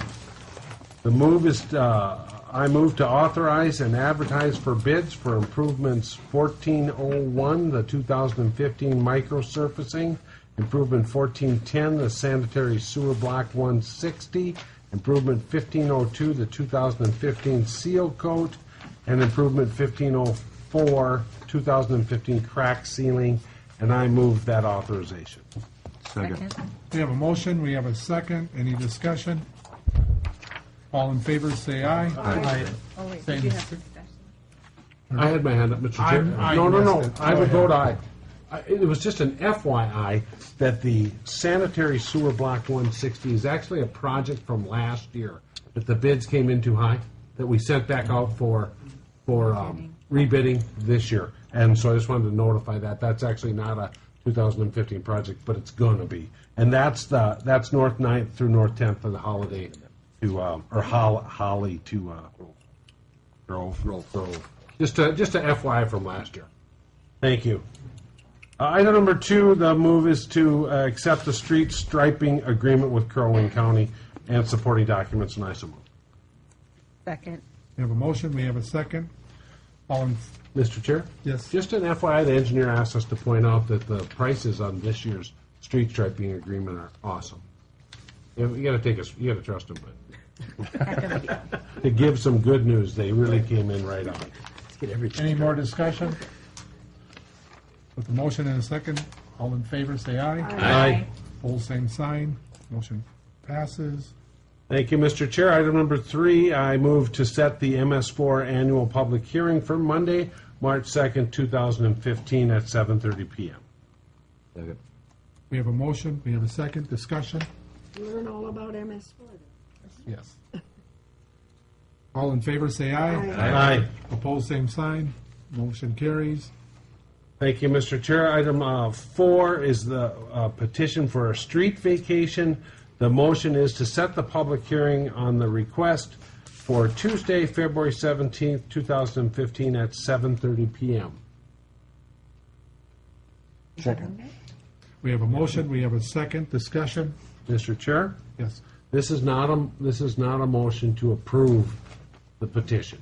It's just a motion to set the public hearing. So, okay? And just as an FYI, there's a map in there, but this isn't a road. It's a part of a cliff. It goes off the deep end as you head west towards the soccer field, down below at the high school. The pit. Yeah, the pit. So, okay. But we've had issues with this before as we've tried various vacations. We have a motion, we have a second. Any more discussion? All in favor of the motion? Aye. Same sign. Opposed? Motion carries. Thank you, Mr. Chair. Item number 5, I move Okay. to set the tentative airport utility extension consultant interviews for Wednesday, that's tomorrow, with WSN and SEH at 3 p.m., and the next day, Thursday, with Belton Mink at 3:30 p.m. in ISO. Second. We have a motion, we have a second, and go ahead, Mr. Evans. Thank you, Mr. Chair. These are tentative times, and as not everybody who is part of these consultant interviews on the committees, we only had 2 people, has had the opportunity to approve. But we're giving them that with this. And who's all on? Jeff, if you can just help me, I'm part of this. Correct. It's the council president, older persons, Hilgart and Borkenhagen, city administrator Wassel, and myself, and Jesse Freihammer. Okay. And I'll be there, so. Yes. Okay. And- yes, Can yourself, you send yes. out an email? Just. Yeah. Okay, thank you. Yep, so much. schedule. We have a motion, we have a second. All in favor of the motion? Aye. Opposed, same sign. Motion carries. Thank you. Thank you, Mr. Chair. Item number 6 is I move to adopt a resolution by roll call vote, adjusting the connection charges as presented. Second. We have a motion, we have a second. We have a discussion, Mr. Bevins? Just an FYI for the public, these are on the following projects, and these are the final connection charges. On the Riverside Drive Improvement 1-13 is $17,287.87. The final connection for the Wonderland Park Road Improvement Project 3-04 is $22,787.12. The final connection charge for the second phase of the Oak Street Project 04-02 is $9,686.88. The connection charge, not the final connection charge, for the Beaver Dam Road Improvement Project 5-18 is $18,587.37. What that means, when you come to the final connection charge, it means that we set an initial connection charge at the time of the project. We've had 10 years of interest accumulating. Each year, we set a new connection charge to reflect that interest charge. So the first 3 projects, it's final, it's done. It's not going to go up anymore. People will have deferred assessments and connection charges. This is what they'll pay 10 years from now when they connect. The Beaver Dam project still has 1 more year. 1 more year to go. We haven't voted yet. We have a motion, we have a second, we're looking for roll call. Any more discussion? Do you have? No, okay, go ahead. Roll call vote? Yep. Pritchett? Yes. Bevins? Yes. Johnson? Yep. Borkenhagen? Yep. Hilgard? Yes. Cope? Yes. Sheeler? Yes. Thank you, Mr. Chair. Item number 7, the right-of-way encroachments. There's no motion on this, but as an FYI, Safety and Public Works, and particularly staff, Mr. Oscarden, will be coming back with a clarification, a policy regarding right-of-way encroachments. It will be contrary to the findings of the committee from last year. The general gist will be that right-of-way encroachments are not allowed. However, we're not going to go after everybody who's got a right-of-way encroachment, meaning we're going to have a deadline. Anything past that, they're just not allowed.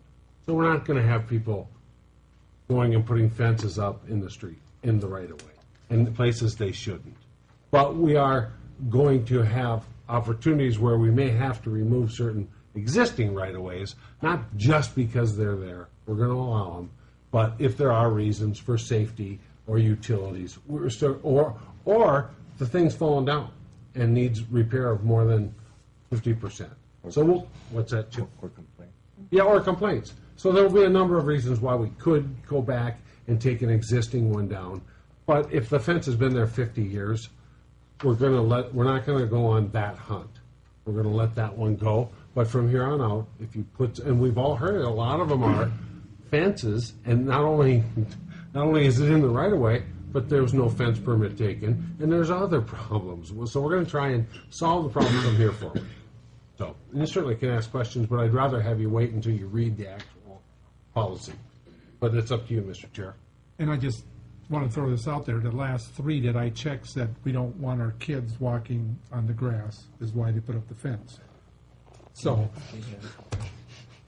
okay. Yeah, Gabe, go ahead. I just have a simple question. So we're announcing that this is what we're going to do. Is that, are we just telling everybody to put up your fences in the encroachment right now?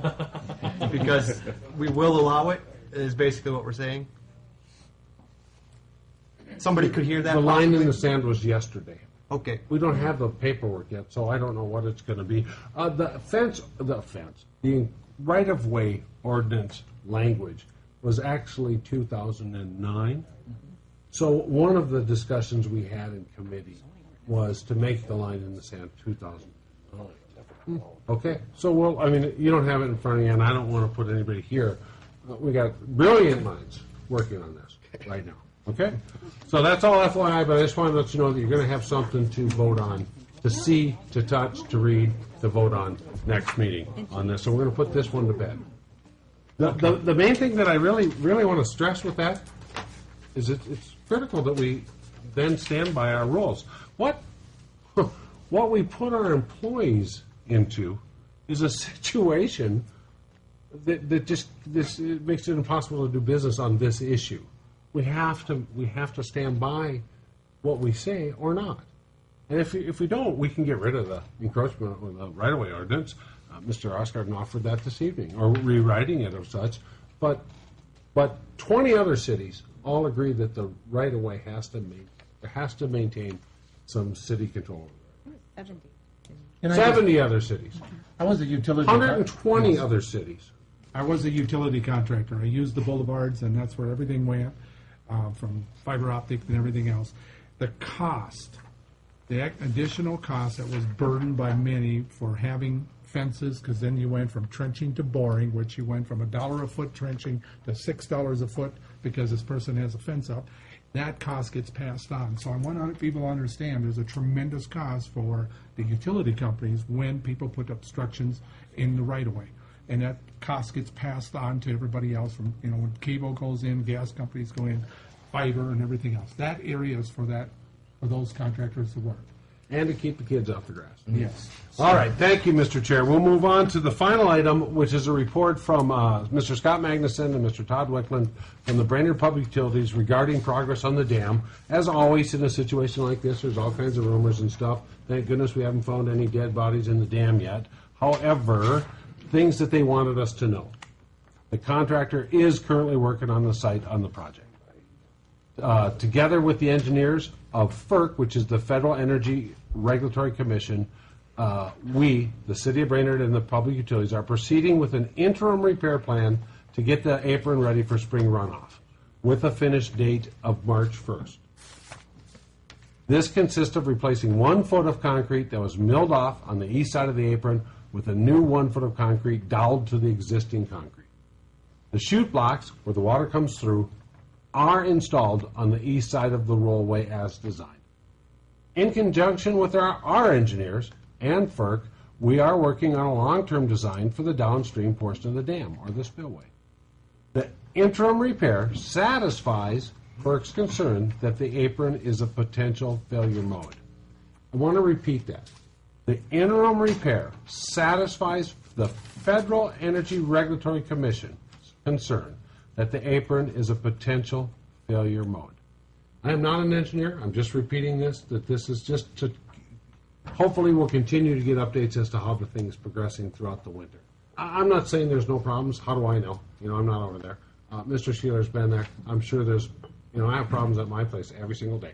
But at least we've got something in writing from our guys saying where we're at right now. End of report. And can I add to that just a little bit? We have filters in place. We have Mead Hunt engineers that are working on this, and not only that, we have Bar Engineering, we have FERC, and we have a contractor that's 4 generations. So there's a lot of filters in place from what's going on at the dam to where we're at, and these filters in place are informing Brainerd Public Utilities daily with the site inspections of what's going on. So I want to kind of downplay some of the rumors that are flying out there at the moment. So with that, end of report. Thank you. Unfinished business. Item 9A, public hearing, final reading and adoption of a proposed ordinance number 1424, an ordinance amending section 715 of the Brainerd City Code, storm sewer utilities. City Administrator Russo recommends dispensing with the actual reading, and we've got 2 votes on this. The first will be the final reading. And you want to make a motion? Mr. Chair? Go ahead, Mr. Bevins. Thank you. Move to, do we have to do the public hearing? Is this a? Oh, yes. I'm going to open this up. That's right. It is public hearing. All right. Public hearing is open at 9:12. Anybody here for this public hearing for the final reading? Going once, going twice, closed at 9:12:30. Mr. Chair? Go ahead, Mr. Move to hold the final reading of proposed ordinance number 1424, amending section 715 of the Brainerd City Code. Second. We have a motion, we have a second. Any discussion? All in favor, signify it by aye. Aye. Same sign. Motion carries. Mr. Chair? Yes. Move to adopt proposed ordinance number 1424. Second. We have a motion, we have a second. Any discussion? Roll call. Pritchett? Yes. Bevins? Yes. Johnson? Yes. Borkenhagen? Yep. Gilgard? Yes. Coe? Yes. Sheeler? Yes.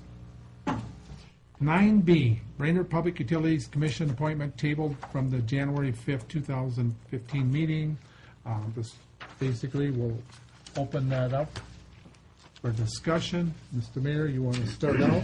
If I could, Mr. President, I still, by charter, I am continuing to recommend, and I shall recommend Dolly Madden to be placed on that Public Utilities Commission as soon as the vote passes. So, Thank you. Anybody else here for discussion on Mr. Bevins? Thank you, Mr. Chair. Since part of the reason we're voting on this is because I wouldn't withdraw my motion last time, I just wanted to speak to the process for a moment. There's lots of, I understand now, lots of people that applied for this. And I suspect that they all have qualifications. I happen to know a couple of them and could stand here and argue on their behalf for this position. I think they do a great job. Happen to have worked with Sarah Hayden Shaw, and I think she's a phenomenal individual who would do quite well on the PUC. But she's not up for nomination. I would not want to be in the mayor's shoes where I had to pick from such qualified candidates. They're all fantastic. And I think we should be thrilled that we have this opportunity. That being said, the charter says I can either approve or deny the mayor's recommendation. It doesn't say I get to pick somebody else. If we vote this one down, the mayor gets to make another recommendation, or the same one over and over again. I happen to have worked with this individual for the past 6 to 8 months on personal and finance, and I absolutely think she will be, believe in my heart, she will be a fantastic attribute to the Public Utilities Commission. I'm not sure she couldn't actually run the place if she had to, with a little bit of education. She wowed me and surprised me with every word out of her mouth. I think the mayor has made an excellent recommendation. I think there's a number of them that could have been made.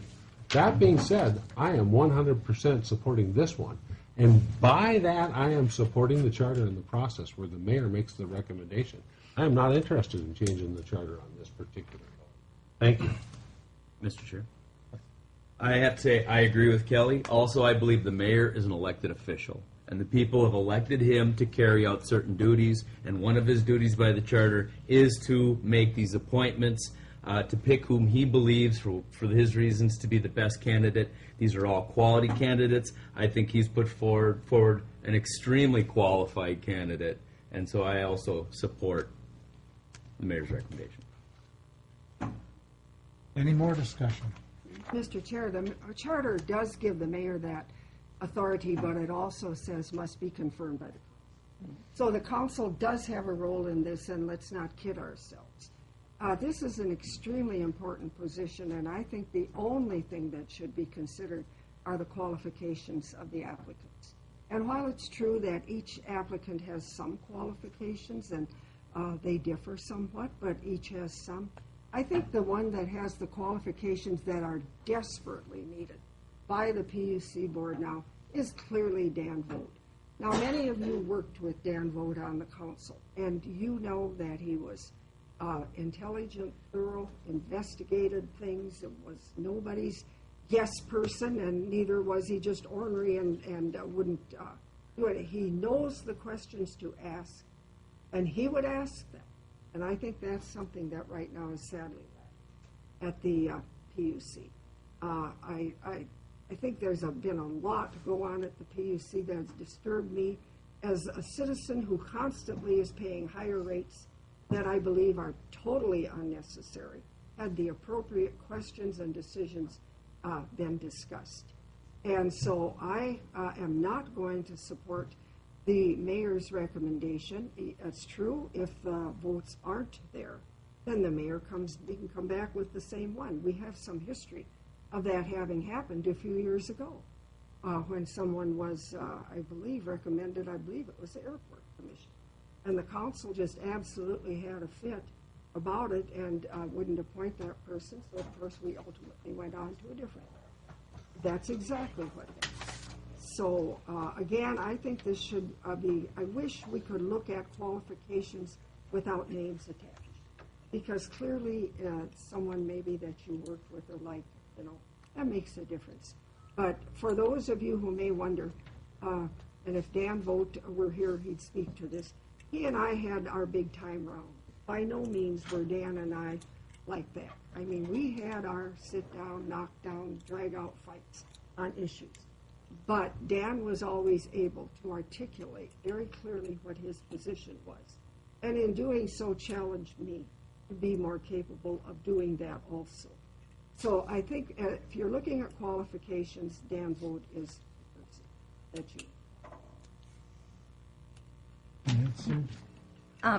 you. I have to concur with Councilwoman Cope.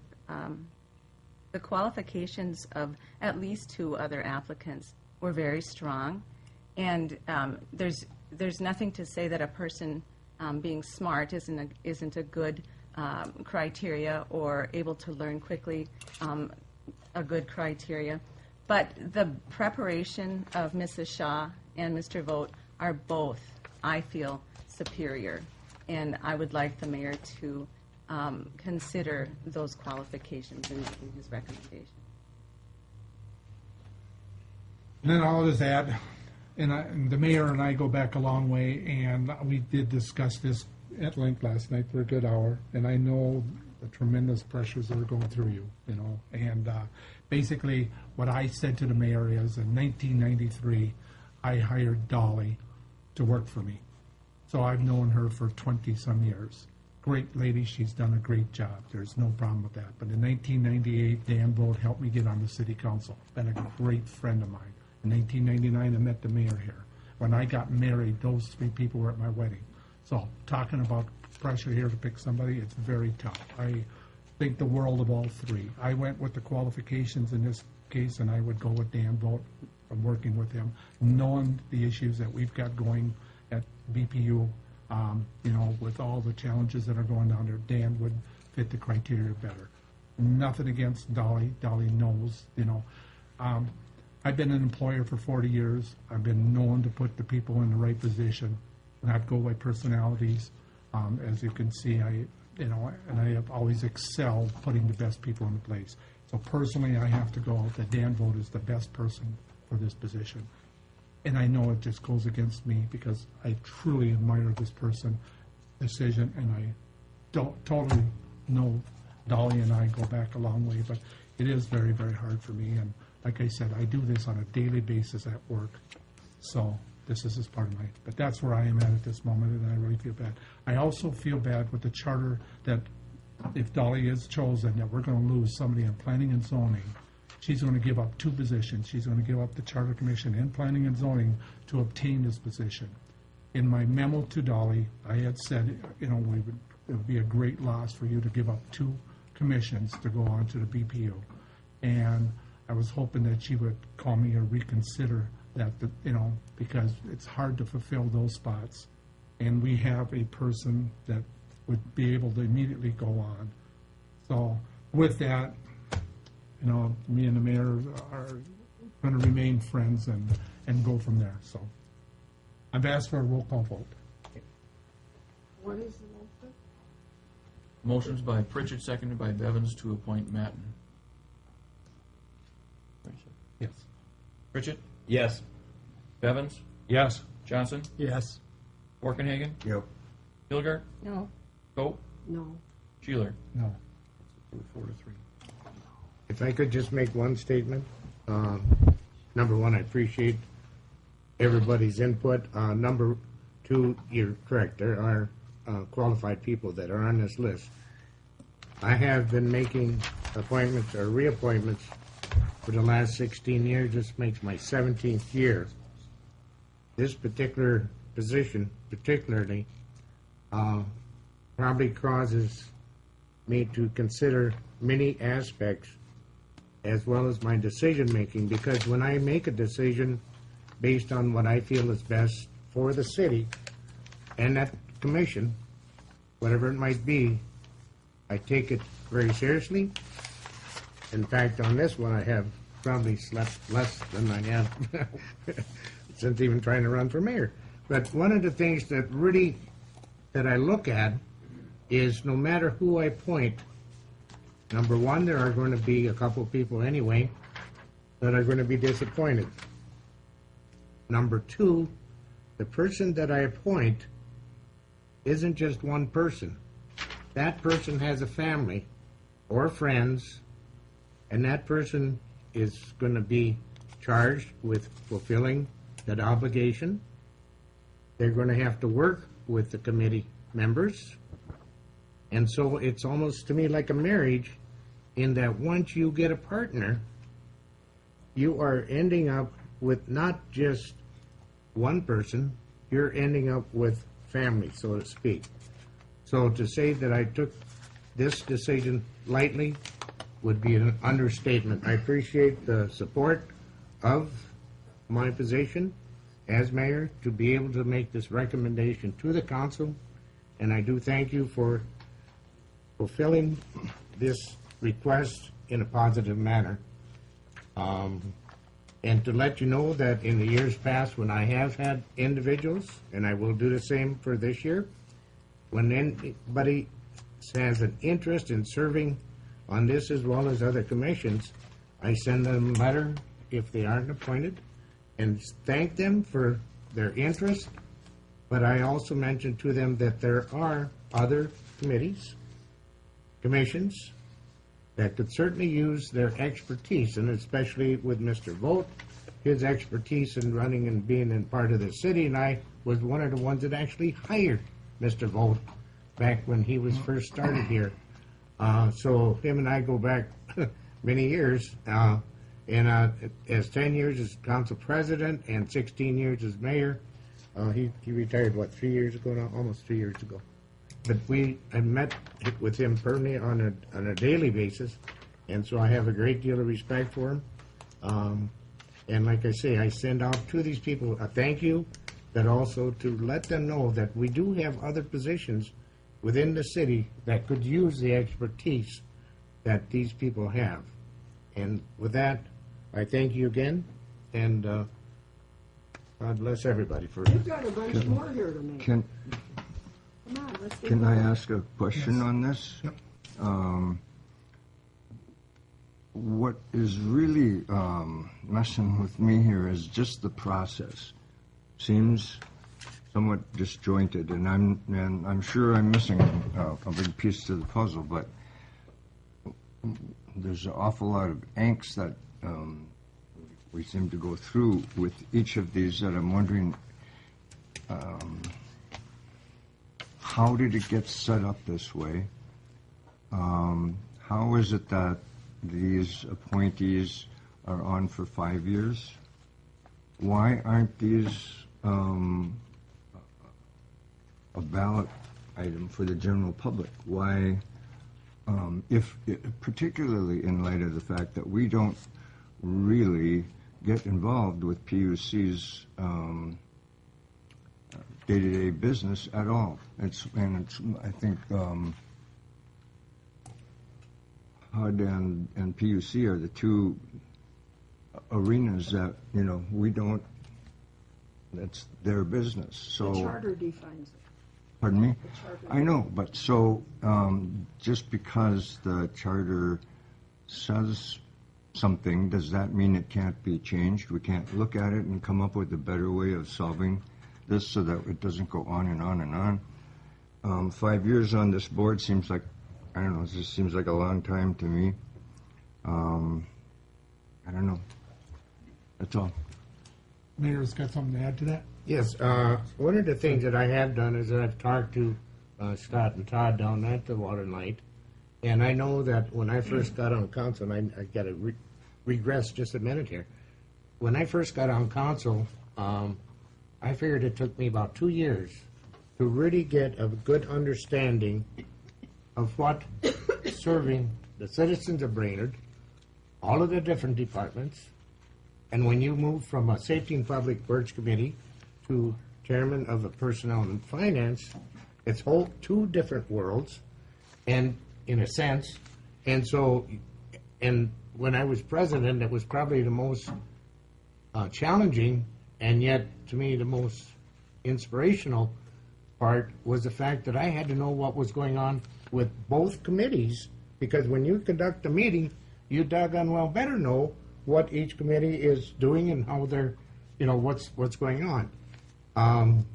That being said, in talking to Scott and to Todd, I asked him because 5 years allows every year a person to be either reappointed or a new person to be appointed. So I asked the question, if it's 5 years, would it be best maybe every 5 years to make a change?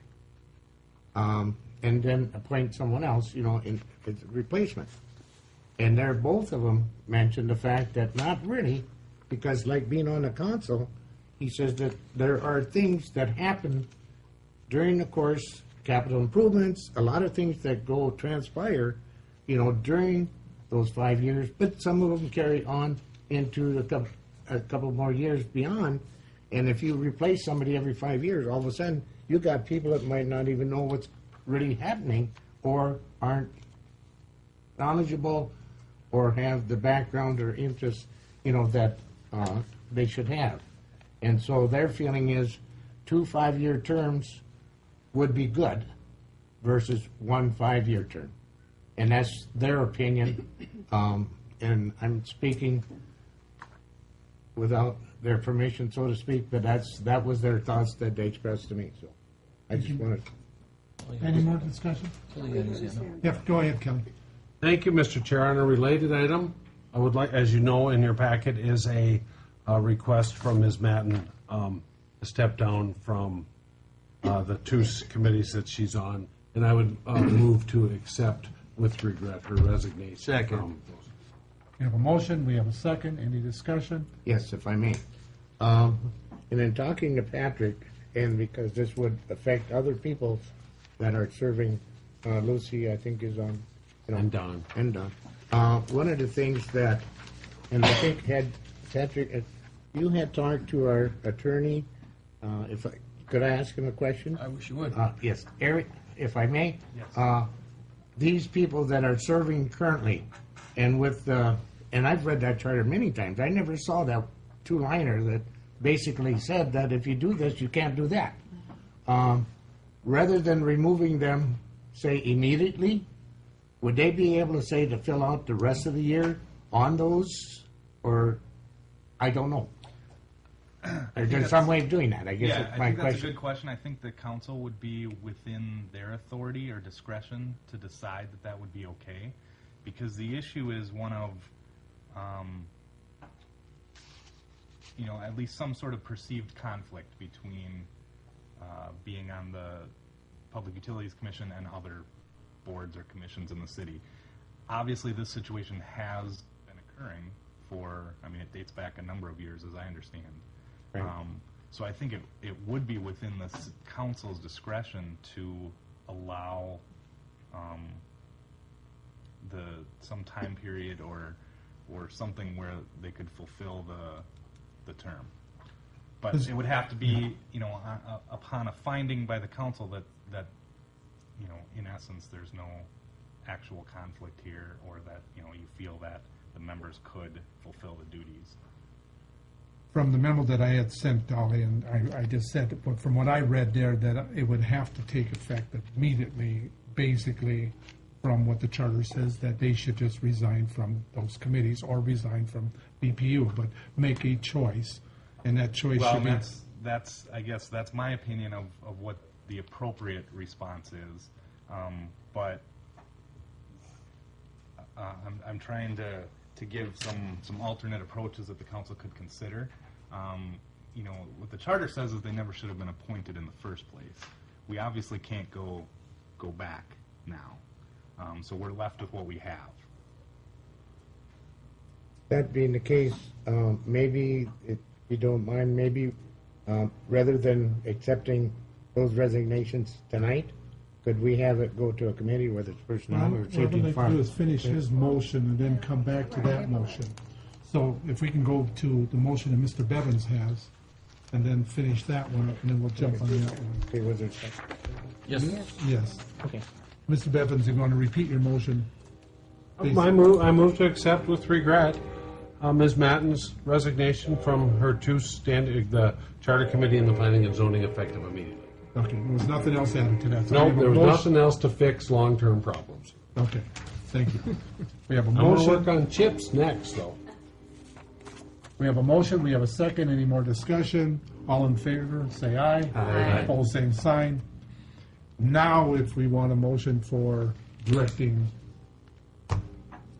the other commissioners on what direction the council wants. Well, Mr. Chair, I'm going to jump in. I think they should be asked to resign. Yeah, is that in form of a motion? It's a motion. Is there a second? That would include Mr. Samuelson and Ms. Nesham. Are you asking them to resign from one of? Yeah, from one or the other, I'm assuming that That's we what I know was they'll saying. They could resign either from. quit the Right. committee or quit Right. BPU. Second. Okay, we have a motion, we have a second. Any further discussion? And that would be, and I'm going to be in favor of that motion myself. With that, all in favor signify by aye. Aye. Same sign opposed. Motion Mr. Chair? carries. Thank you, Mr. Bevins. Since I Yeah. may I offer one more suggestion, and this would Yes. be particularly to Mr. Borkenhagen, Ms. Hilgert, Johnson. You raised some great questions as how we got here. The ones about political angst, I don't think I can answer. But how we got here, you really need to look at a fantastic document called the City of Brainerd. Instead of the books upon books upon books that other cities operate, run, and Eric will share this with you, they're called the state statutes, and there's piles of them, correct? Our book is this thick, that thick. And I can read it, and while we miss a few things, I can understand it. And unfortunately, we're going to lose in Mr. Samuelson, one of the guys that I've been on this committee for 15 years, one of the guys that I have learned so much about the history of how we got here and why we do things. And it may not be perfect. And yes, there may be political angst in many decisions that we make. The charter has proven to be a pretty solid document that we don't change often and we don't take lightly. And it's very easy to read, and you can stop in at the next charter committee. And we don't meet often because usually we meet with issues of consequence.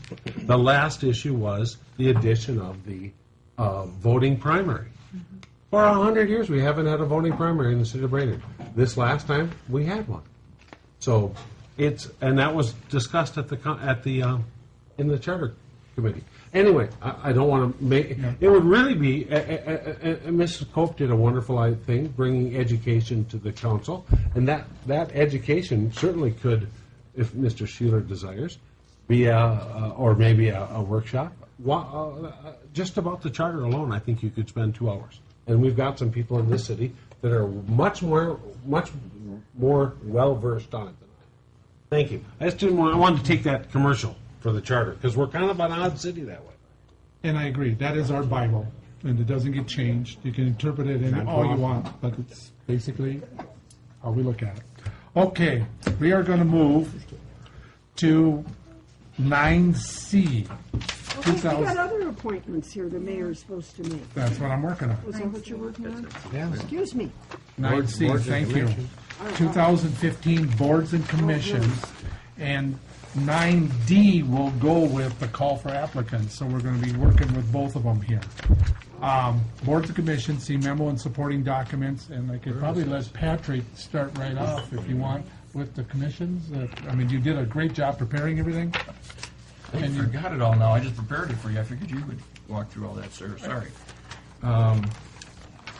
Well, I think the primary point was we wanted to have all the council be aware of all the committees they're on, because there seemed to be a question about, one council member having more committees than other council members, and we hadn't looked at all of them, so that's why we put together one of the last sheets that identified all the committees, who's on the appointed, who appointed them, either council president or the mayor, the different citizens' terms, liaisons, and the different notes there. I want to thank you for everything that's on here. And what is open tonight, and I guess... The page is like that. Is it way at the back? Not quite It's in the back. middle, kind of. Yeah. There's two of them. There's one that was given us here. Jennifer's here tonight for the HRA. Maybe I could have you come up and help us with that one while everybody's getting prepared. This one is one council voting member, and she wants to explain a little bit about the HRA. Go ahead. I do. This has, with your vote just a second ago, has kind of changed a little bit for the HRA. The HRA currently has 6 board members. And one of the things that I've always, Jennifer Bergman, Brainerd HRA Executive Director, sorry. One of the things I've always been concerned about is a 6-member board. If we had a tie vote, I don't know what we'd do. So it was always our thought that at some point we either go to 5 or go to 7, so that we would have that odd number on our board. With your motion tonight, Lucy Nesham is on the HRA board. She is also on the PUC. So with that motion, she would stay on the PUC and leave the Brainerd HRA board. With I shouldn't necessarily speak, but I did talk to Lucy earlier.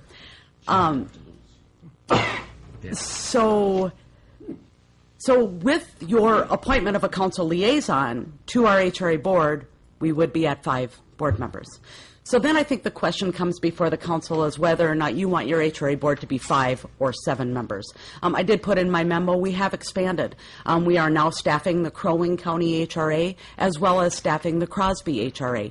We do both of those under management agreements. Our Brainerd HRA board still oversees all of that, and then we do have, as staff, we go to Crow Wing County HRA board meetings and we go to Crosby HRA board meetings. But the Brainerd HRA is the body that oversees me and all of our staff. So I guess with that, I'll be quiet. I just have a question, Ben. Sure. How has the attendance been with your board members? Are you getting full attendance? Do you want to go to a 7? I'm looking for a direction. We generally get full attendance. Right now, we do have a couple of people with medical issues. I will be concerned about January's board meeting, but generally speaking, we have very good attendance. You have members and a very fun board. Do you have members in the audience tonight that you want to recognize? Commissioner Fargo is sitting in the audience here. Rick Fargo is one of our commissioners. Does he show up? Consistently, and he is a stickler for detail, which I greatly appreciate. Mr. Bevins. Thank you, Mr. Chair. With the commercial about the charter, I apologize. I don't know. Is your board set by charter? The Brainerd HRA, or all HRAs are governed under state statute under 469. In your packet of information, I did provide you with a section from state statutes which talks about appointments. Appointments to HRA boards are like the PUC. They're made by the mayor, confirmed by the council. Nothing about a number in that state statute? No more than 7. Okay. The statute says up to 7 members. What would you prefer to bring back to us? I will tell you that I do believe that this is an HRA board. With this change, my suggestion would be at this point, maybe we table it. The Brainerd HRA will meet next Wednesday. I would suggest that I bring this now back to the board and then come back to you in February. My suggestion. We're happy with that. I was going to say. Oh my gosh, and Nathan Stephenson, my apologies. Nathan is our resident commissioner. Thank you, Nate, for coming, and thank you, Rick. And your meetings, sorry, Mr. Chair. And your meetings are still at 1 o'clock on Wednesday? Correct. Howard Brewer is also. He could be. The Brainerd HRA meets the 4th Wednesday at 1. Changing it could prove challenging. Okay. So, well, we're looking for members here, so on that note, we'll just let you come back at the next meeting. That sounds great. Which committee you want to run that under? Probably Personnel and Finance would make the most sense, or just directly back to the City Council. Your call. Yes, City Council. Yeah. City Council. The mayor appointment. Mayor appointment. All right, thank you. I think it should be P&L. We love Safety and Public Works, maybe. With that, I want to find the safety in it, though. with that, we have the mayor's appointment tonight. On this one is HRA, the Region 5, KRLS, and the rental dwelling. And those will be right there. And we have some recommendations. Region 5, one liaison, we're recommending David. I don't have David's last name. Me? Oh, Council members named David? Yes, okay. Sorry, there's a lot going. It's On this HRA. oh, tough group tonight. Pardon me? There's one council. Well, you go ahead, Mayor. This Well, is- at these this are- point, I'm not, and I think that there's 4 people on here. We got Mary Sue, Dave, and David. David is pending, I think, a meeting time change. And the meeting time does not work for me, so there's no change, so you can press So my name over actually, that. then I've got Mary Sue and Gabe. And what I would like to do, rather than making a recommendation tonight, would be to have those other 3 individuals let me know that they would like to serve on there. And then I would make a choice. Can I do that? Oh, yes. I mean... I think we all indicated that already. Pardon? Yeah, they've already indicated that they want to serve on this. So you wanna pick 'em So right that- now? They were looking for you to pick. Okay. Indian leg wrestling, best to it. Then you can go to sleep tonight. I will. Okay, with that, I'd like to have... Gabe, you'd like to serve on that? Yeah, that'd be great. Then I would recommend Gabe for that. You want more than one? One council. I think at this point, we'll leave it at the 1.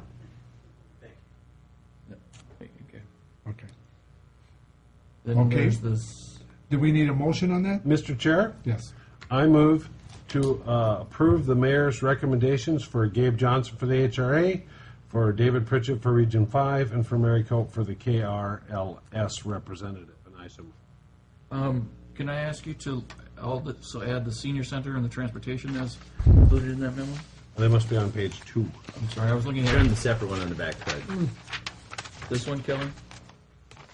Oh, I don't know. That's a single sheet? That was handed out I'd like to tonight. add those to the recommendation. Second. And what are those? It's Sue to switch with Dale on The transportation. I think we did too. I'm just got my notes here from, and then senior center would be Chip. Okay. Yeah. That's all part of my motion. This is all the mayor's appointments. All the mayor's appointments, no. And second again. We have a motion, we have a second. Any more discussion? I'm not sure where this weaves into things, so I may be... Fire?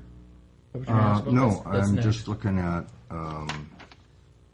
this point, I have twice as many responsibilities here as the other highest member of the city council, and I do have some other initiatives that I'm working on too that I feel are extremely important for the city, and I'm going to get spread so thin that I'm going to be the one sleeping at this meeting. Which one are you on that you just got? Or is that the senior center? Can we remove you from the senior center and have somebody else that wants to be on that? And in this What does that motion? mean? I don't think... Well, yeah. What's that? I think, I hadn't really asked you, I think you had indicated... Well, Can you make the motion without Chip, and then we'll go back to that? It's exactly the way I made it. Check your microphone. Okay. Without Chip. Okay. So we have a motion and a Do you second want somebody want to put Chip without Chip that we can do right now? part of this motion. Chip is not, the senior center is not going to be part of this motion. Okay, second that. So all in favor? Aye. Opposed, same sign. That passes. Now we'll go back to the senior center. Is there somebody that'd like to serve on there? When is the meeting for that one? It's a daytime deal. It's a daytime meeting too, and I don't mind being on senior center liaison, but something's got to give. What's the, was it once a month? Help me out, maybe. What's something we'll add on there? Was it once a month, and it's daytime, and it's at? It's noon to 1 on the. I will take that position. Third Thursday. If the mayor will allow me. Yeah. Pardon me? No donuts involved. There's coffee, though. It's on You know, Thursday. It's on Thursday, there should be donuts. This is night, isn't it? The fire department is typically. Is there a late motion to afternoon. accept Gary's application for this position with the mayor? Second. We have a motion, we have a second, all in favor? Aye. Thank you. Okay. Thank you, Gary. I You're would take welcome. I can do the daytime stuff. No, for the. With that, we got the mayor's appointments done. We're going to move to the president's appointment for the airport commission. I'm going to make a motion that I will take that position for another year. And then for the fire advisory, we're recommending Sue. And then the planning commission will recommend David, and this will be David Pritchard. Go ahead. Is there a second? I'm just sorry. No, I can't make a motion. So moved. I'll move it. Second. I'll second. You've made the motion. One more time, can you, I'm sorry. Airport commission will be Gary Sheeler. Yep. Fire advisory board will be Sue, and planning commission will be Dave. Now I have some questions. We have a motion, we have a second, and now we got open for discussion. One of the things I sent out to Eric, and I think yourself, Gary, was some discussion about committee backups, because Chip missed a meeting a while back, and there was some discussion about that. We laid out parameters about appointing at least one alternate, or one of the things that might be nice is that the city council could all be alternates with the primary liaison picking who fills in for them. Eric, we didn't get a chance to talk. I don't know what your thoughts are on that. That's fine with me. Can they vote? If they're Can you give somebody a proxy? I guess is the question. Because they're basically bringing the recommendation to the council anyway. Because the liaison has the authority to vote. Question is, if the liaison can't make the meeting, it's got to be out of town, can they appoint someone else to vote for them? Yeah, That's the question. I don't know that you could appoint someone else to vote. Okay, then fair enough. Sometimes it'd be hard to vote. I mean, it may not. Yeah, it may not matter in some cases because you wouldn't need that vote necessarily. I mean, it depends on the board, I guess. Well, the board, usually most of them have a budget that's approved and minutes that are approved and all of that. And I'm just asking if can somebody fill in and vote on those issues if he's not appointed to that position. Mr. Chair? Yes. It may be that some committees have within their bylaws some identification of that process. I know on the Akichigami Library Board, where I serve as a liaison, the bylaws ask that there be an alternate, I think they call it. And that alternate in the past, for the past 2 years, has been Dale Preston. So that position or that alternate would now be open.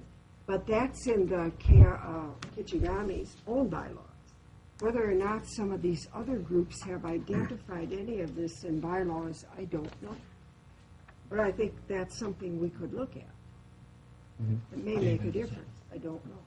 You know, this is something that we don't have to solve right now. This is something that we could ask each individual committee whether that's possibility, and the attorney can look into it a little further just to make sure. And then if we can do a proxy vote, we can do a proxy vote. If it's kind of a mixed bag, we can do a mixed bag if we want to. Mr. Bevins. I couldn't have said it any better than Mr. Pritchett. Well, we have a motion, we have a second, we've had discussion. All in favor of the motion? Aye. Same sign opposed. Motion carries. Now we're moving along. We got past the hard stuff, Mayor. Doing good. Are we still on committees or not? We are. We're going to carry 9D. That's right. Or application information. We have a cable TV advisory committee, one term to expire on 12/31 of 2016. We have an appointment for the EDA, one term to expire 9/7/2020. Park Board, one term to expire 12/31/2019. And a Rental Dwelling Board of Appeals, one tenant and one general public representative, terms to expire 12/31/2016. And I would imagine we're going to have a whole bunch more at the very next meeting. We're going to have 2 on the Charter Commission. So, and what I've asked Patrick is not to put it anymore on the consent calendar, because this will be, with these committees, we can discuss them and keep working with them until we get them filled. got it. So, with that, we'll move to... Mr. Chair? Yes. I did want to mention there is an inaccuracy in the boards and commissions under the library board. Emily Charpentier has not been there for going on 2 years. She left. She moved. And, yeah, she moved, and then her position was filled, I think that might be when John Mattson was appointed, but I'm not certain, because the newest ones are Loyal Hyatt, John Mattson, and Brenda DeWitt. But at any rate, Emily is not there, and I serve as the liaison and board member also on the library for the city.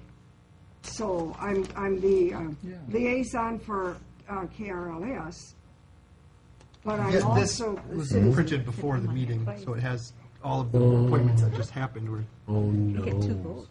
Yes, ma'am, you do. This was About a power Yeah. position. So if we could just correct that. There goes the bus and system. library. Right, I am. I'll finally get my Just way. wanted it to be clear. Unicycle. With that, everybody okay with that? We'll go to item number 10, public forum. This is time allocated for citizens to bring matters not on the agenda to the attention of the council. Time limits may be imposed. So we have public forum open. We'll go once. Anybody out in the audience would like to speak, name and address.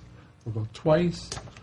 Now we're 3 times, and public forum is over.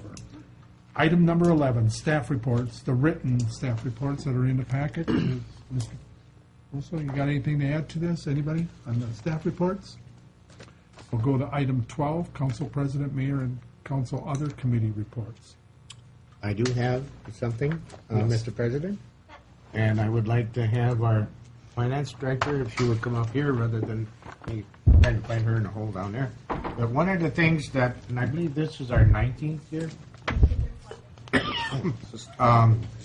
This is the Government Finance Officers Association. It's a certificate of achievement for excellence in financial reporting. This is both Canada and the U.S., so it's really a very prestigious, and it's not something that's given in a Cracker Jack box, trust me.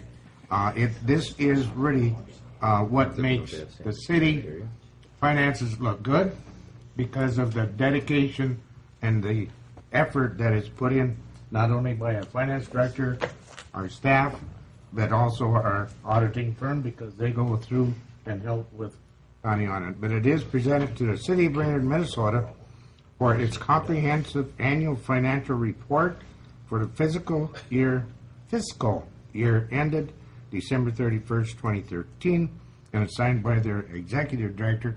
And I would like to present this. I